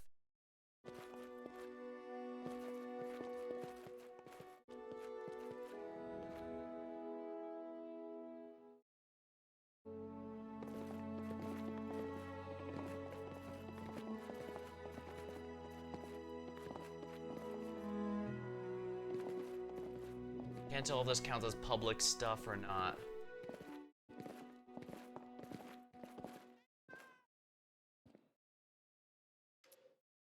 Wake up from a nasty dream that had you tortured you almost all night long. You saw a wall of unnaturally thick fog that surrounded you, slowly moving closer.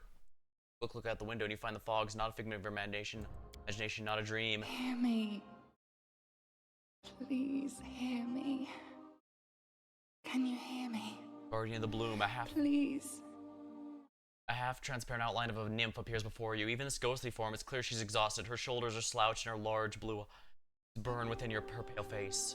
Her voice is barely more than a whisper as she reaches out towards you.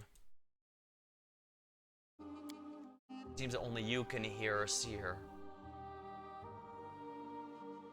Who am I? Just a tear shed by the land itself. The bitter sigh of nature. I am a nymph, the guardian of this area. A defeated guardian. Call me the guardian of the bloom, if you wish. What do you want? Aid. Salvation. We have a common enemy, and long have I searched for someone who can defeat him. The one you call the Stag Lord. As a storm strikes ruthlessly with gusts and lightning, the Stag Lord wreaks havoc with the swords of his servants. And not just in the world of people. The land also suffers from the evil he brings. My forests and my flowers suffocate in this fog. Soon, even I will vanish, as the last ray of light fades at dusk. Grab a sip of my drink.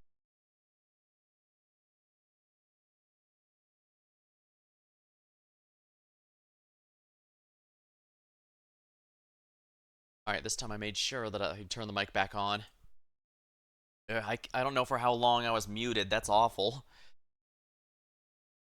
Alright, so the Stag Lord's responsible for this fog. Yes. It hides his fortress as well as his dark deeds. But while responsible, he did not create this affliction.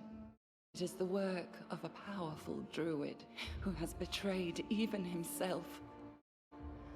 I know not why the powers did not leave this renegade, but even I was unable to defeat him. How can I help? This fog, it enshrouds, entangles, suffocates. If only I could learn how it was created. My powers wane. I have barely the strength to call out to you. All I know for certain is that somewhere in this forest lies an old house, and it echoes with the remnants of a strange power. The Stag Lord and his druid were there. The fog hides this place from me, but I can point you to the bandits' camp near the Thornford. Make them tell you where this place is. Go there and listen to the echo, catch the whispers, search for anything that can tell you how the fog was created. Once the fog clears, nature will breathe again, and you will be able to easily find your way to the fortress of our mutual enemy. Alright, I understand. I don't want to pick number 2 because, first of all, it's not in good taste, but also, you don't want to get too attached to nymphs. And being Fey-touched does not protect from that. I don't believe in fate, stranger, but our meeting seems more than a coincidence. Nymph's whisper fades as she disappears.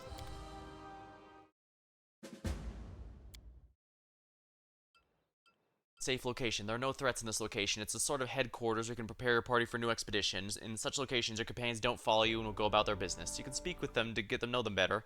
Once you exit and return to the map, you'll be able to choose your companions you wish to take with you. Whenever you meet a new companion but don't want to include them in your party right away, they'll travel this area on your own. So I'll get more than the maximum is what I'm getting out of this, huh?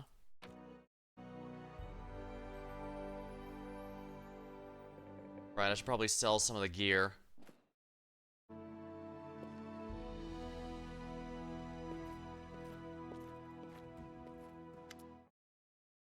Good day, hope you're feeling alright after the battle. I can't thank you enough for what you've done. I don't want to waste your time, but if you have a moment, I have a request.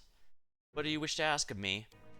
This is a very personal request, and maybe not important enough for your time. I understand if you say no, but this first time the Stag Lord's thugs came to demand money, they took my wedding ring. They just tore it off my hand. It's just a trinket, but it means so much to me. I remember every moment of the day Oleg came to me, that ring in hand, asked if I'd marry him. I was standing in a fancy dress on the stairs of my father's home, fearing that I'd misheard something, say something stupid, and everyone around would laugh. If you happen to find the ring among the bandits' possessions, please bring it back to me. It's easy to recognize. My name is engraved inside. There's also one more thing. Among the bandits, there's a dark-haired woman who wields dual axes. She's not bad in a fight. She can be dangerous and cruel. Show her mercy if you have the chance. I'd be happy to help. Tell me about yourself. How'd you and your husband find the courage to establish a trading post in the Stolen Lands? It was Oleg's idea, though I did support him in it. We realized how dangerous it was in here, of course. In Rostov, everyone respects the Sword Lords, and everyone's accustomed to relying on them.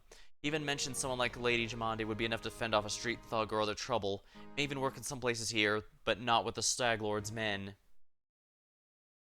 What can you tell me about Stag Lord? He's not just some bandit. If no one puts a stop to him, the Stolen Lands, he'll be turned to his personal kingdom. A kingdom of fear and oppression. I like adventures. Chaotic good. You know what? Let's go with chaotic good here. I like adventures, but I definitely prefer ones that involve stopping villains and helping people. I can't thank you enough for the hope you've given me, but please be careful. He's extremely dangerous. Go, farewell. Who are you? Who are you, buddy? Anoral Eight Eyes. The elf looks at you through tangled hair falling over her face. Hey, you're an adventurer, right? Seeking your fortune? You aren't the only one of your kind. Take my advice. Keep your eyes open and watch your back. Sometimes ones who calls them friends are more dangerous than your enemies. Judging by the voice, it's obvious she started the day with a jug of wine. Who are you? Honorial Eight Eyes. Once upon a time, I was a famous throughout Absalom. For more than 4,000 years, it's been a city at the center of the world, a metropolis with the greatest treasures. The city not only holds a key strategic position in both commercial and military endeavors, but encompasses the site of ascension of four deities, and claims to have been founded by none other than Las Aslanti, the god Erodin. Why are you called Eight Eyes? Once long ago, I could spot an enemy and pin him to the wall before he could even think of attacking. Some said I had 8 eyes and looked all around at once. Seems I've outlived my nickname, though. Stretches her arm forward, her palm trembles. I've been drinking so much lately, I don't test my skills too often. What are you doing here? I'm sitting here waiting for adventurers in need of help. We may be sitting here in the backwoods tavern, but in Absalom, a lot of friends eager to make a few coins. They have brave hearts, but shallow pockets. A little gold will be a welcome change. I can send them a message. They'll come through a portal. If you're interested, give me the sign and we'll arrange everything right away.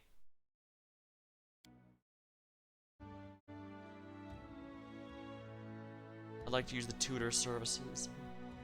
Also, I can summon tutors of the Pathfinder Society who can retrain you and your companions. They're quite willing for free the first 3 times. After that, the price will gradually increase. Pathfinder is a globe-spanning organization. There's primarily Pathfinders, adventurers who travel throughout, usually inconspicuously, and explore, delve, and otherwise experience lesser-seen parts of the world. They send journals documenting travels of adventure captains will also assign their new missions and suggest new places to explore. Most exciting and illuminating, these journals are compiled in the Pathfinder Chronicles, an ongoing series of books that collect history and mystery for its membership of the general public. Where were you when the trading post was attacked? I was hunting, got a little lost in the mist, which is the first time that's happened to me. I guess I should go easier on the drink, but don't imagine I'd be scared of a good fight. If only I'd known I was missing the action. But I guess it's good you have everything under control. Would you like to join me? Nah, I got things to do already. You'd better manage on your own. A famous Pathfinder in the middle of nowhere here. Why? You want to know how one could exchange the life of a Pathfinder for the sorry drunken rat hole? The light in her eyes goes out as if someone blew out a candle. Lose all your friends because of one scumbag, and then you'll understand. I was the only one to return from the final campaign of the Reckless Six. Whatever's left of me can't be called a seeker anymore. She remains silent a long time as if wondering if she wishes to poke that old wound. Here's the story. Our leader, Vermelt, was the best of us. Wise, brave, friends with everyone. One of those friends, Adivian, sent him a disturbing letter. He'd stumbled upon the mention of some ancient books of the art of necromancy. Secrets like those are best kept hidden. Trust me, I've seen what the magic can do to people. Bites her lip. To make a long story short, these volumes were supposedly hidden in the catacombs of Gallowspire. We decided the book should be retrieved and kept safe by the Society. We gathered in a tavern. It discussed the expedition, but then proceeded to Ustalav. It was a normal mission.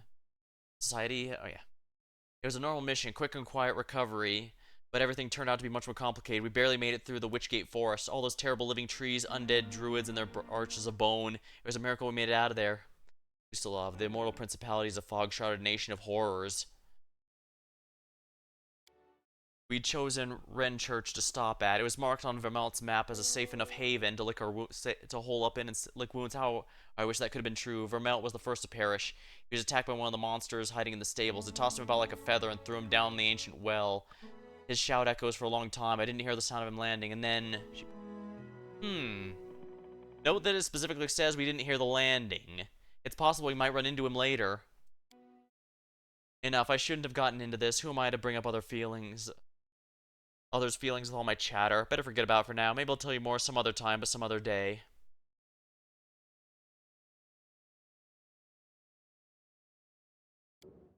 Alright, 2,000 gold. I don't have enough money right now. Just decide who exactly you need and they'll come. I don't have enough money right now. Well, I'm not going anywhere.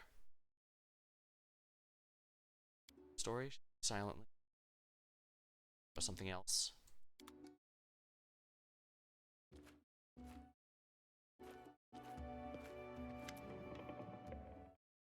Halfling girl with trousled hair, wearing a dusty traveler's outfit. She's still chewing the tip of her quill. Just a moment. How do I put this? Oh, I know. She scribbles something in her notebook. Oh, hi. You tell me about yourself. What do you want to know? Where are you from? I'm from all over. I was actually born in Gaul. Such a tiny village. It's not even on the map. If it weren't for my teacher, I'd still be living there, milking goats, weeding turnips, swilling homebrew, having babies, usual, and using books only as kindling. Fault. Nation of freethinkers and radicals renowned for brilliant poets and artists and philosophers. It was once a vassal nation of Chelia. After the death of the rise of house, people had to throw off their foreign. The executions did not end in bloodshed. Within 5 years, severed heads. Government will. There's over a dozen governments have ruled Gault, rising and falling in waves of stormy sea. Who's your teacher? He's a true saint. He was once an important person in the capital, the Church of Shaylin, but he got in trouble with the authorities and went on self-imposed exile to the tiniest, most godforsaken priestless village he could find, the one I was born. He wanted to open up a school, but the villagers wouldn't let him. You can heal us all you like, but no putting ideas to our children's heads. They'll distract them from their work. But he did teach me on the sly. He taught me to read, write, gave me books, poems, legends. He was the one who taught me about the Ark Knights of the Avestan. When I told him I was going on a journey, he gave me a magic ring so Shaylin would protect me from harm.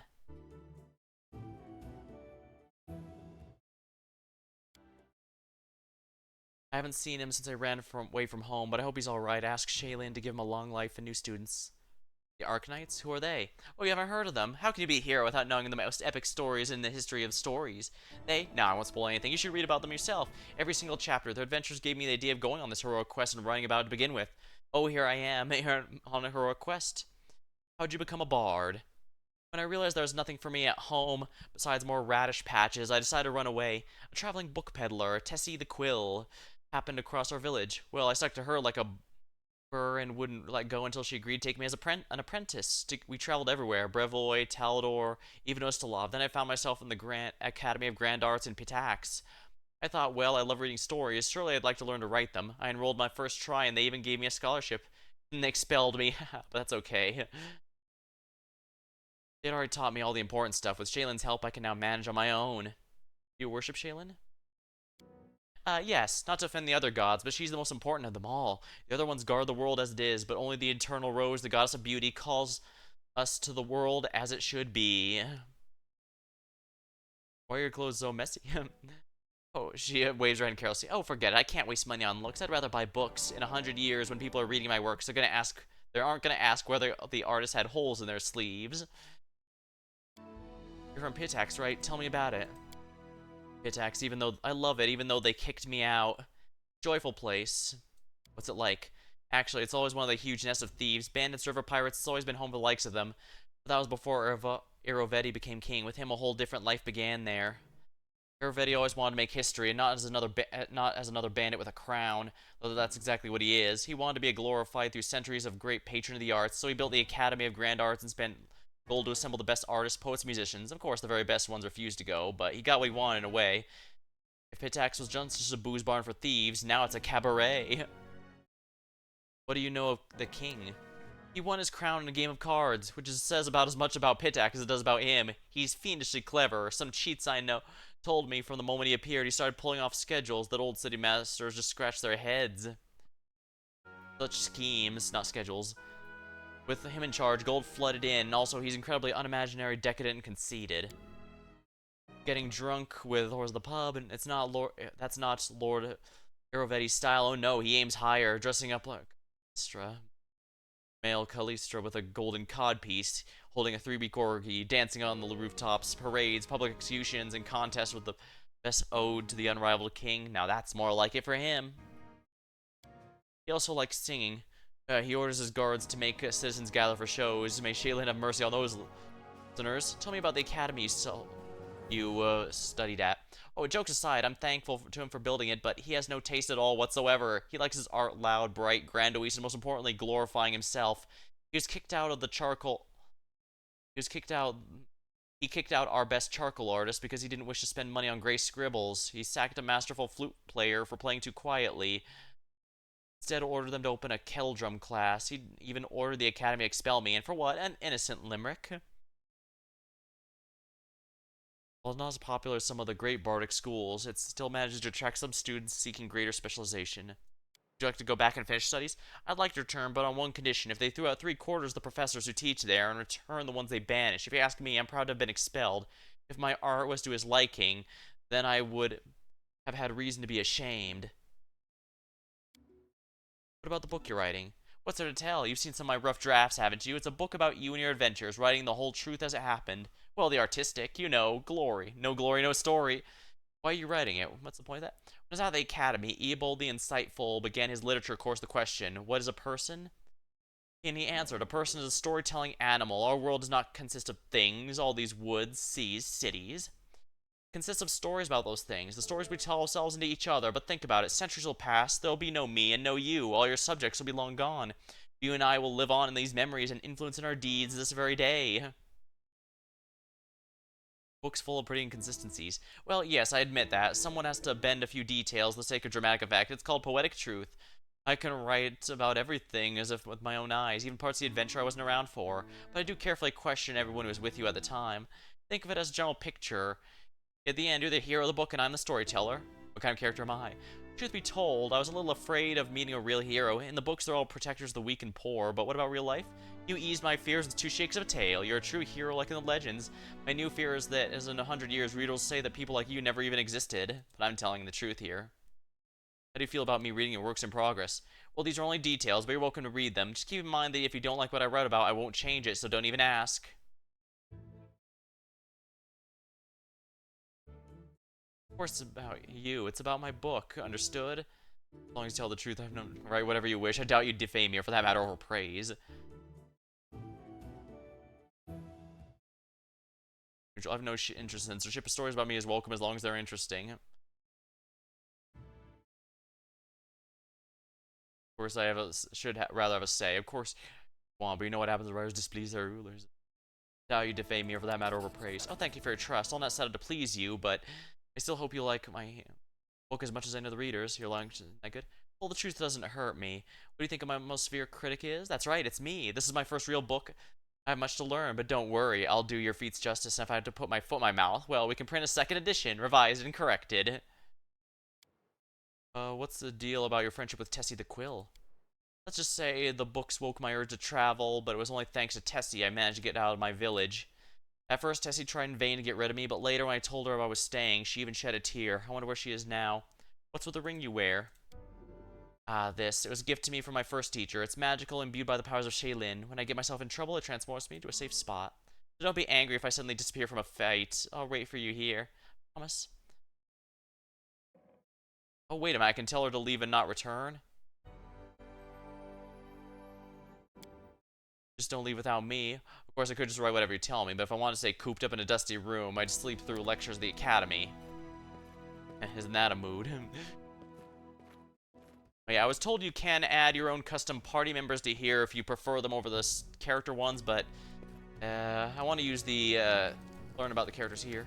Oleg seems to be in a good mood. He certainly ruffled those villains' feathers. Well, any day, new troubles. Have you seen the fog? Never seen anything like it. The road to Stov seems like someone spilled milk and it just hung in the air. I can't see anything through the soup, not even a torch. Feels like witchcraft. I bet the Stag Lord's involved. Rumors say he deals with all kinds of bad magic. Let me show me your wares. Nothing's too good for such a good person.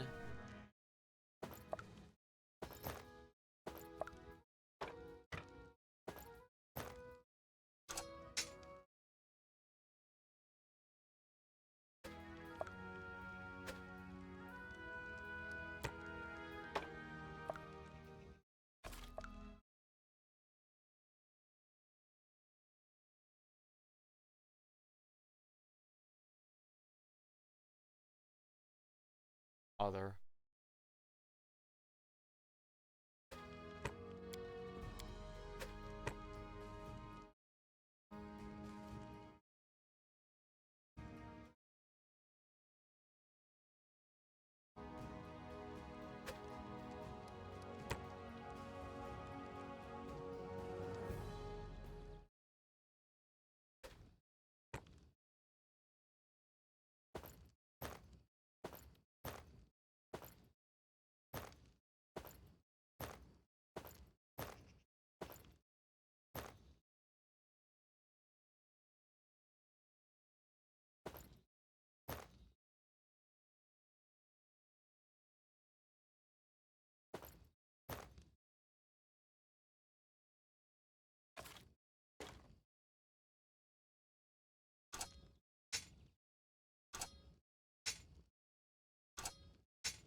Sort of dueling sword.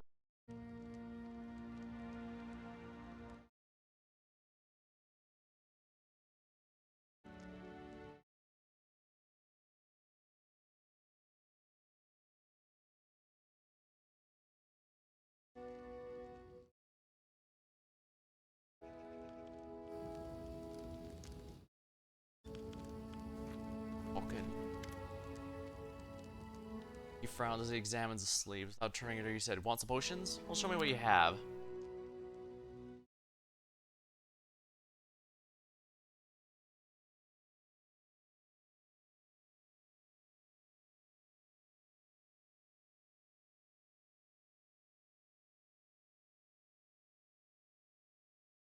Snowball, wand of armor, charges, mutations, and body poisons.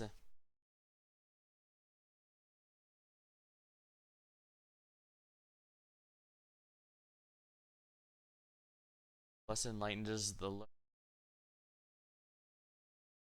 spirit sharpens the mind, teaches temperance and restoration.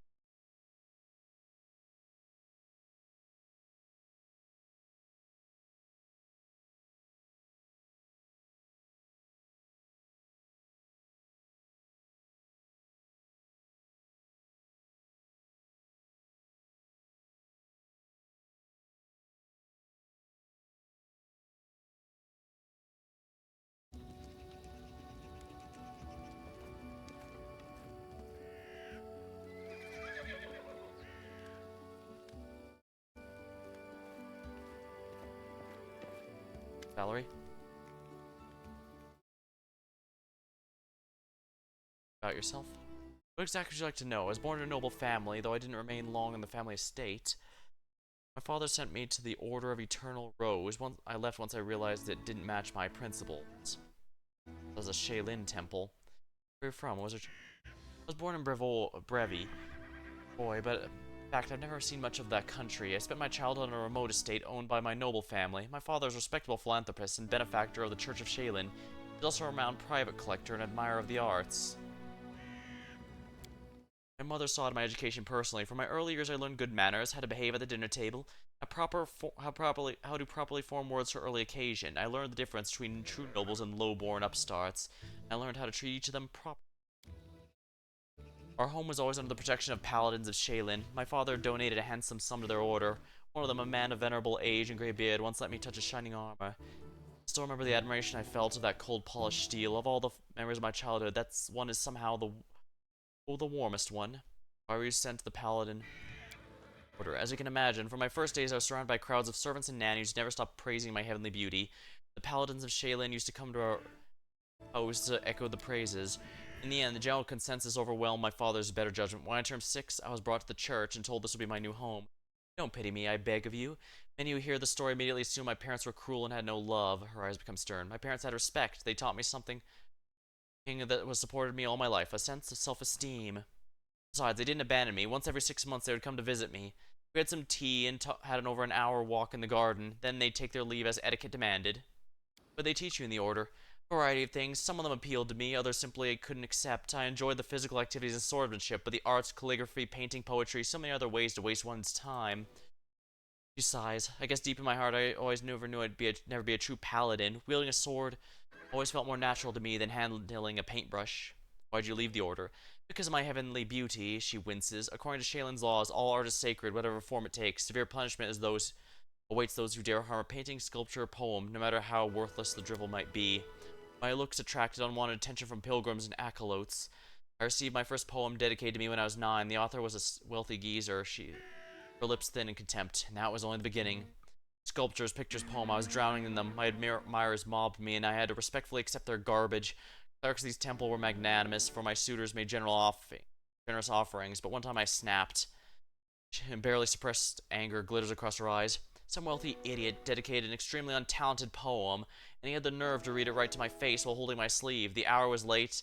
I was on my way to get some rest. After a boring lesson on rhymes, I lost control and tore it right in front of him. The paladins wanted to impose some punishment.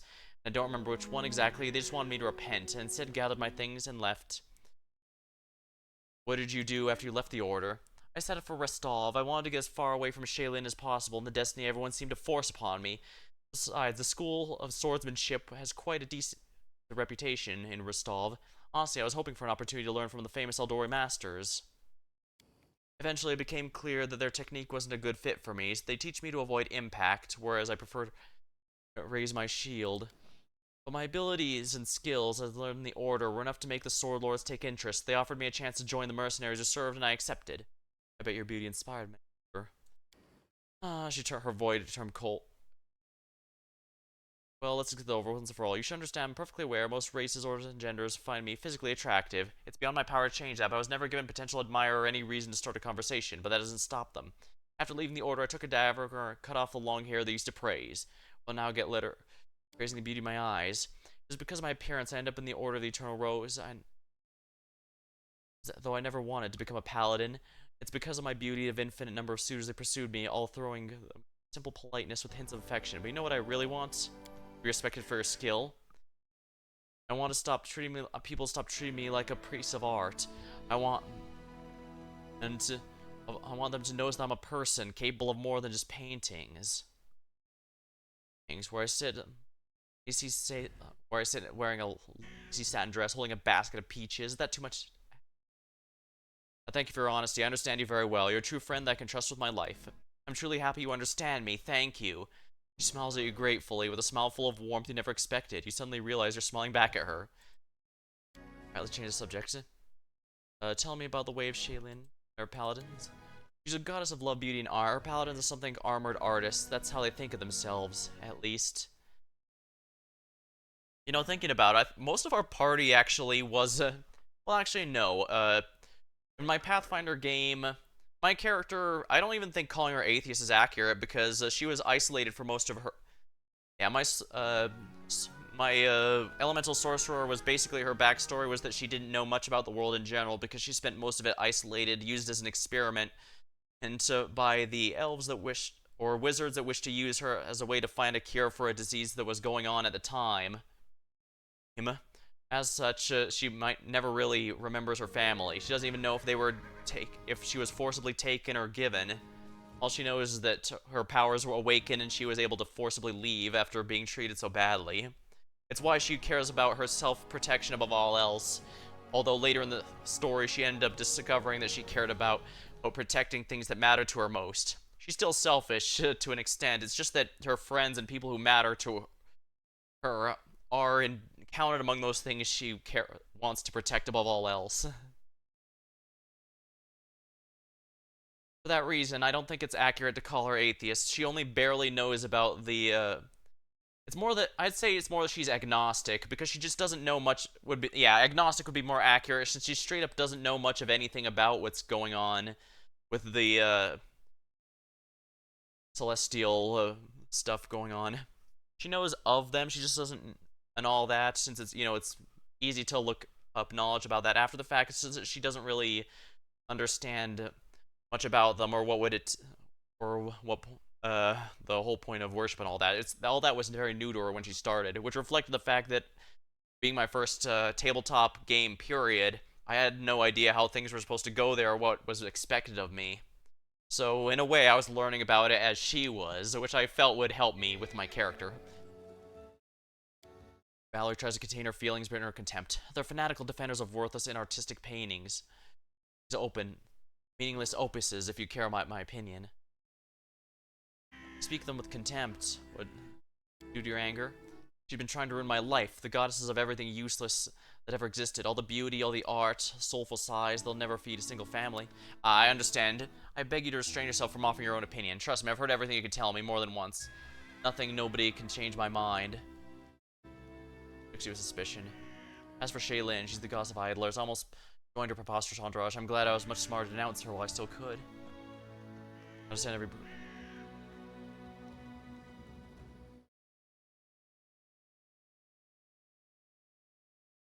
They said, what do the paladins usually do? They wander around seeking the next pile of garbage. When they find it, they call it immortal and admire it until they're blue in the face. You might not believe this, but the paladins aren't allowed to slay their enemies if they beg for mercy. Can you guess why? Because a bandit, rapist, or murderer has been put to the sword, will never be able to create anything beautiful in the future. So a paladin overpowers their enemy in battle and inspires to create a So a paladin overpowers their enemy in battle and inspires them to create a masterpiece. That might sound hilarious if it might sound hilarious if it weren't true. Yeah, Valerie seems to definitely be the more practical sort. She wants things that give a much more tangible benefit. Good. You said that every paladin must practice some kind of art. What one did you pursue while you were there? See, I couldn't agree more. And if I be frank, let's all see. Goddess of love. Right. Or did you I used to be an embroider. I still do from time to time. Treacherous. Yeah, nothing, I assure you. I just simple task. I understand not as good or decent. There must be a few great works. What do you think? Many share the delusion. I was deluded too for a while. Now I consider all works of art useless. People create this because they have nothing better to do. Peasant doesn't paint a picture. He plows through earth to feed his family. The soldier has no time for sculpture. He must defend his homeland. And idlers and shacklers have plenty of time to waste. They smear canvases. Imagine they've done something valuable. I couldn't agree more. Frank, all this talk wants to spit, but noble upbringing prevents my noble upbringing prevents me from performing an undignified act. So you don't worship any deity? Right, I need no guidance. I have my own good conscience and leaders' orders to live by. You don't have to follow proper etiquette and maintain good manners as speaking to me if you don't want to. Oh, I'm aware of that, but I'm sure you understand what I am. That's how I was brought up. First by my parents, then by the order. Mentors in the order. Besides, I was born to a noble family. I'd rather enjoy the idea that my manner of speech offers a bit of common language to the peasantry. You can't imagine how many social climbers have bowed politely the moment I opened my mouth.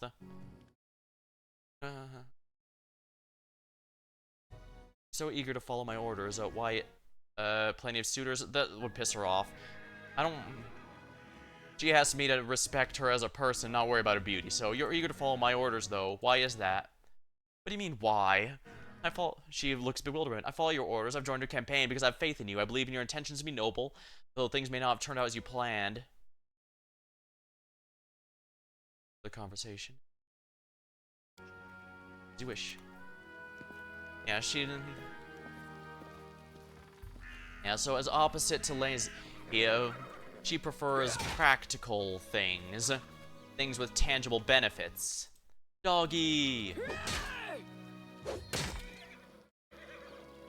Aw, I can't pet the dog, can I? That's disappointing. That is not far. I'm curious about Miri. Miri has earned my interest ever since she first appeared. We're gonna talk? Alright, spill it, I'm listening. Tell me about yourself. The simple question seems to puzzle her, scratches her head. Fingers. Well, first of all, I'm a barbarian. I'm strong. I grew up in the realm of the Mammoth Lords, a realm of megafauna inhabited by humans, almost as savage as prehistoric beasts surrounding them. A realm of the Mammoth Lords, a land in the far north that's home to nomadic tribes of the Kelid barbarians. Left my tribe the six bears. She looks thoughtful in her four bent fingers, and I like fights. Bending her thumb. She concludes, bending her thumb. What's it like to be a barbarian of the six bears? Ha! Our people are big and strong. We can cut a monster in half with one swing. We can walk 3 days and nights with no rest. We can eat whole of fried Oriox. Dang, that is impressive. Guess you have a lot of training to become as strong as you are. Training? Ha! No one freaking trained me. The boys of the six bears got me training. All I could do is watch. Got the training. All I could do is watch. And you know what? They were still crap even after that training because I kicked their butts hard. Her eyes gleamed with anger at that. What does the realm of the Mammoth Lords look like?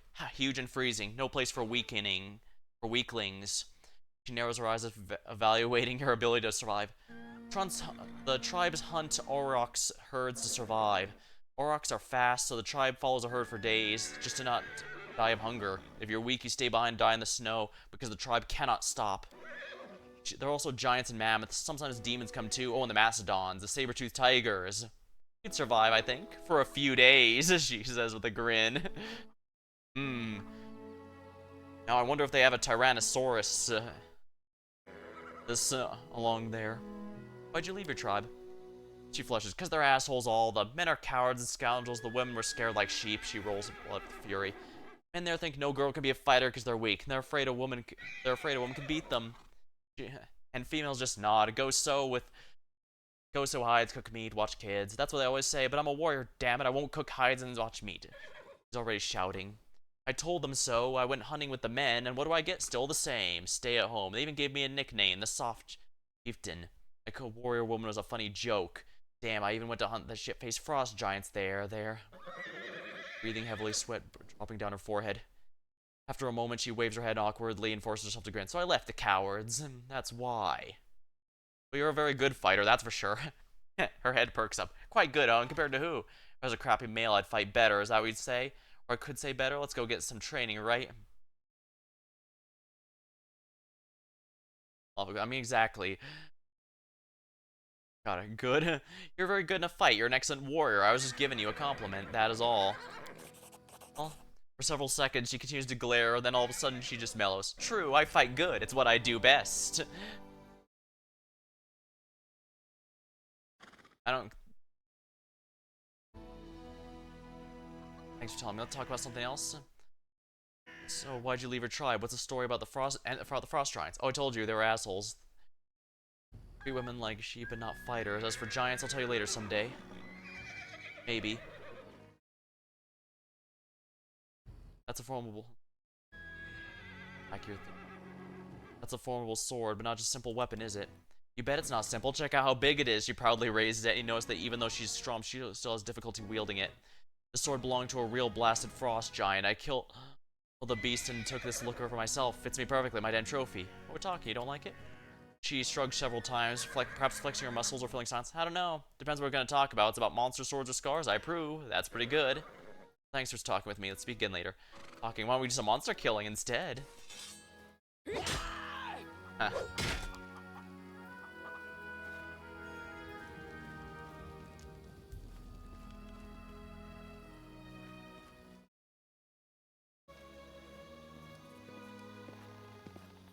That's the full party, so I don't know why I'm doing this.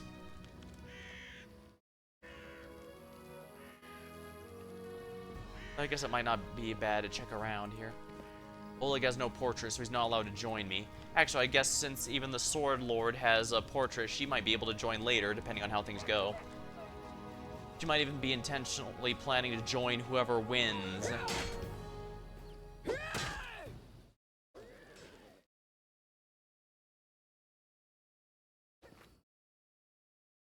I'm glad I didn't... Let's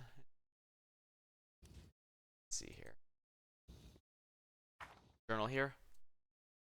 Savannah's ring. Recover her wedding ring from the bandits and return it to her at some point. First step on the road to glory.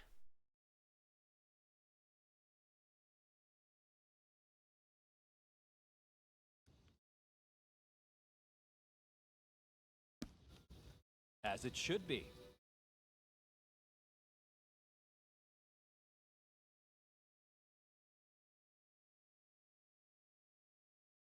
Spell Strike's really nice to have. All according Spell to Strike plan. really hits like a truck. I think I'm gonna like this job.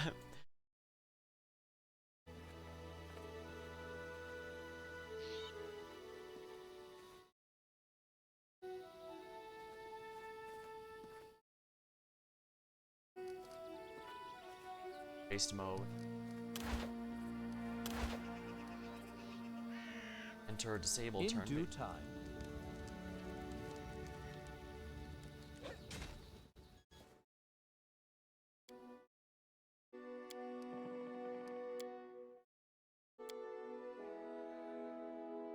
Alright, so I'm guessing Noriel here is how I unlock the custom characters. Follow my lead.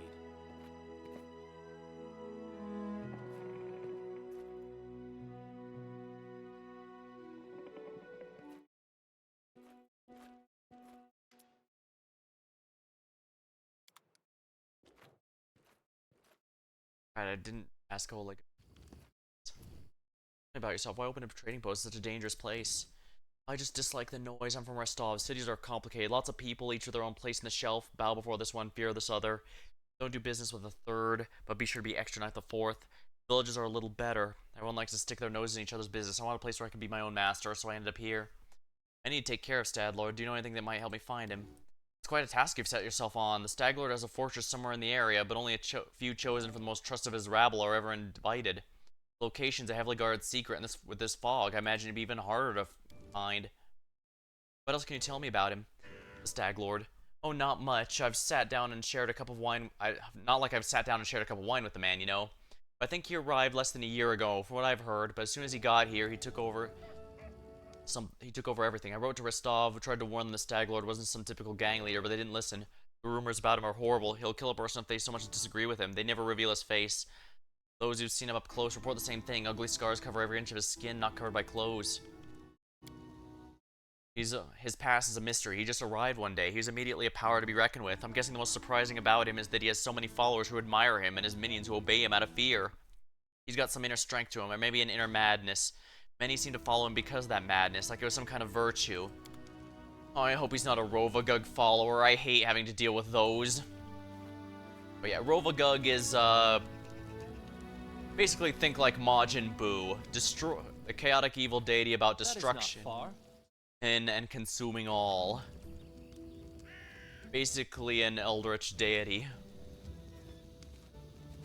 Supposedly, in the end, he will go with War of the Gods, and all but one will fall, and the last one will recreate everything, or something like that. I don't know. It's been a long time, and I honestly didn't look into it too much, and if we're honest, my character wouldn't have cared about the little prophecy or anything either.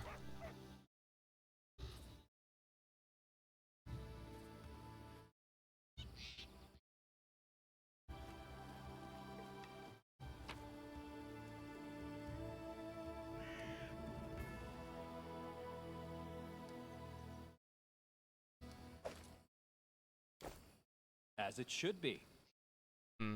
Actually, it's been about 4 hours. I think it might be within my best interest to,